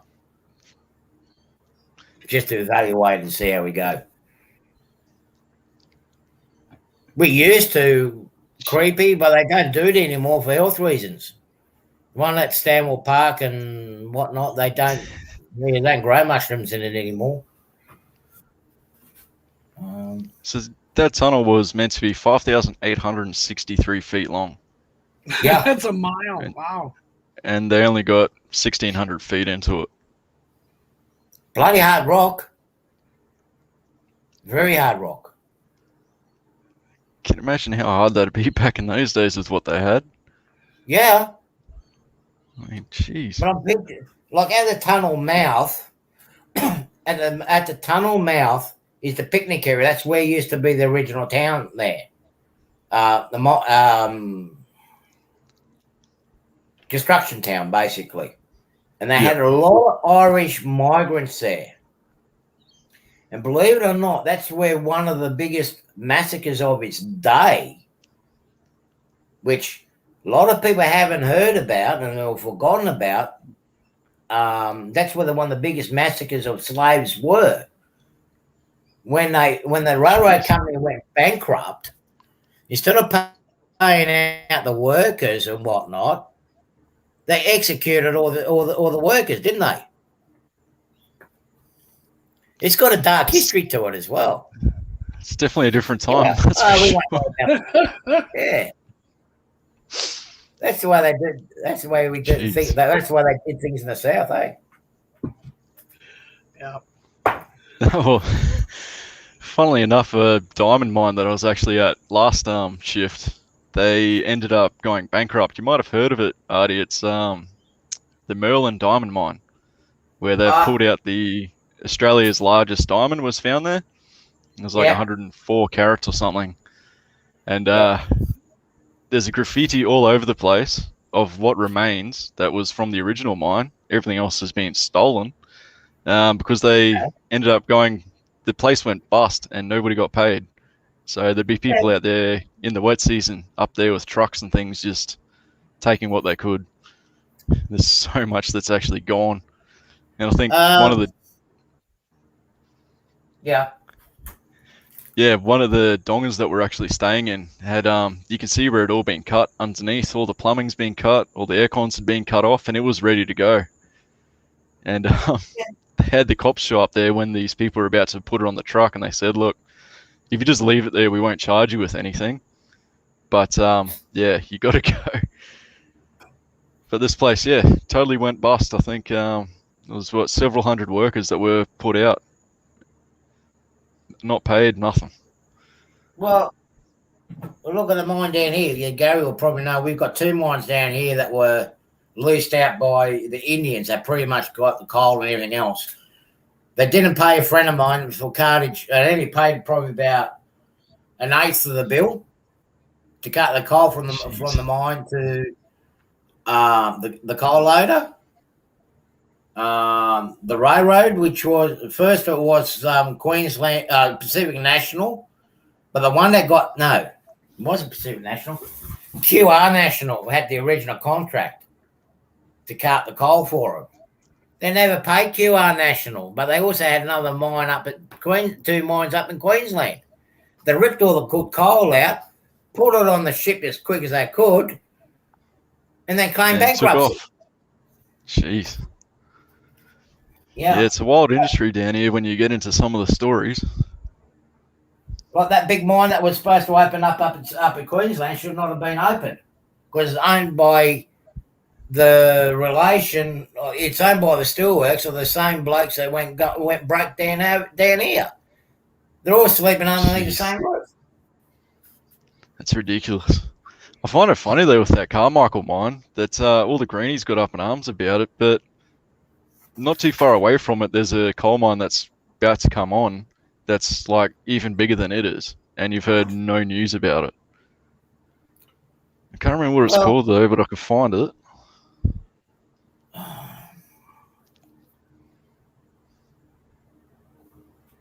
But you have a look at the coal that's coming out of Utah at the moment at the base up there at Utah. You can basically say it's clean burning coal. Okay, it doesn't emit as much potent and pollution as the original coal does. But there's only one problem. It doesn't retain its heat as much as what the original black coal does on the East Coast. The power stations are going through more of it than what they originally did. I can't believe this. Gary, did you take my roof? All right, guys, we're at 3 hours, 30 minutes, so I'm going to call her. You guys have a good day. Because what's it, 5 o'clock there now? What is that? We got another 2 hours ago. 4:45 here. 5:40. Okay, Melbourne, it says 5:47 It's 6 p.m. o'clock. Yeah. 4:47 here. Yeah, it's drinking. So- 4:47, yeah. 17 We don't do hours. that Hang stupid on, daylight hang on. savings thing. Creepy. I mean, Thomas, wait a minute. He's an hour Okay. behind us. He's a Queenslander. We're on the same coast, but they're backwards. They're an hour behind us. Oh, They that don't daylight want to savings be. time. Because they it's haven't 5 put o'clock themselves and in look how daylight much saving. sunshine we still have. Yeah, yeah. You don't need I'm daylight jealous. savings. It gets dark here at 4. I'm like, come on. Yeah, it's been getting dark here about 6:30 at the moment. Yeah, I'm at the same time zone as you, Randall. So, gentlemen, thank you all. Thank Caboose Thank for you, coming Thomas. on. I always appreciate co-hosts. Thanks for the order, Mitch. If you need Not a anything, problem. if you're looking for something that I can help you find in the States for ore mining or something, let me know. I'll grab it Probably for you. equipment more than rolling stock and that sort of stuff, like the What actual do you mean? mining stuff. So, what do you mean? Oh, mining stuff? Sure. Yeah, Because if it's an open pit mine, I can find a lot of that because that's the guys around here model the open pit mine. yeah. That's yeah. I'm going with the open pit because underground's just it's a bit ridiculous at times. I mean, I've been underground up at a place called the Tanami, the Granites. So yeah, been underground there, and it's a bit There's weird. logic to it. You'll find me.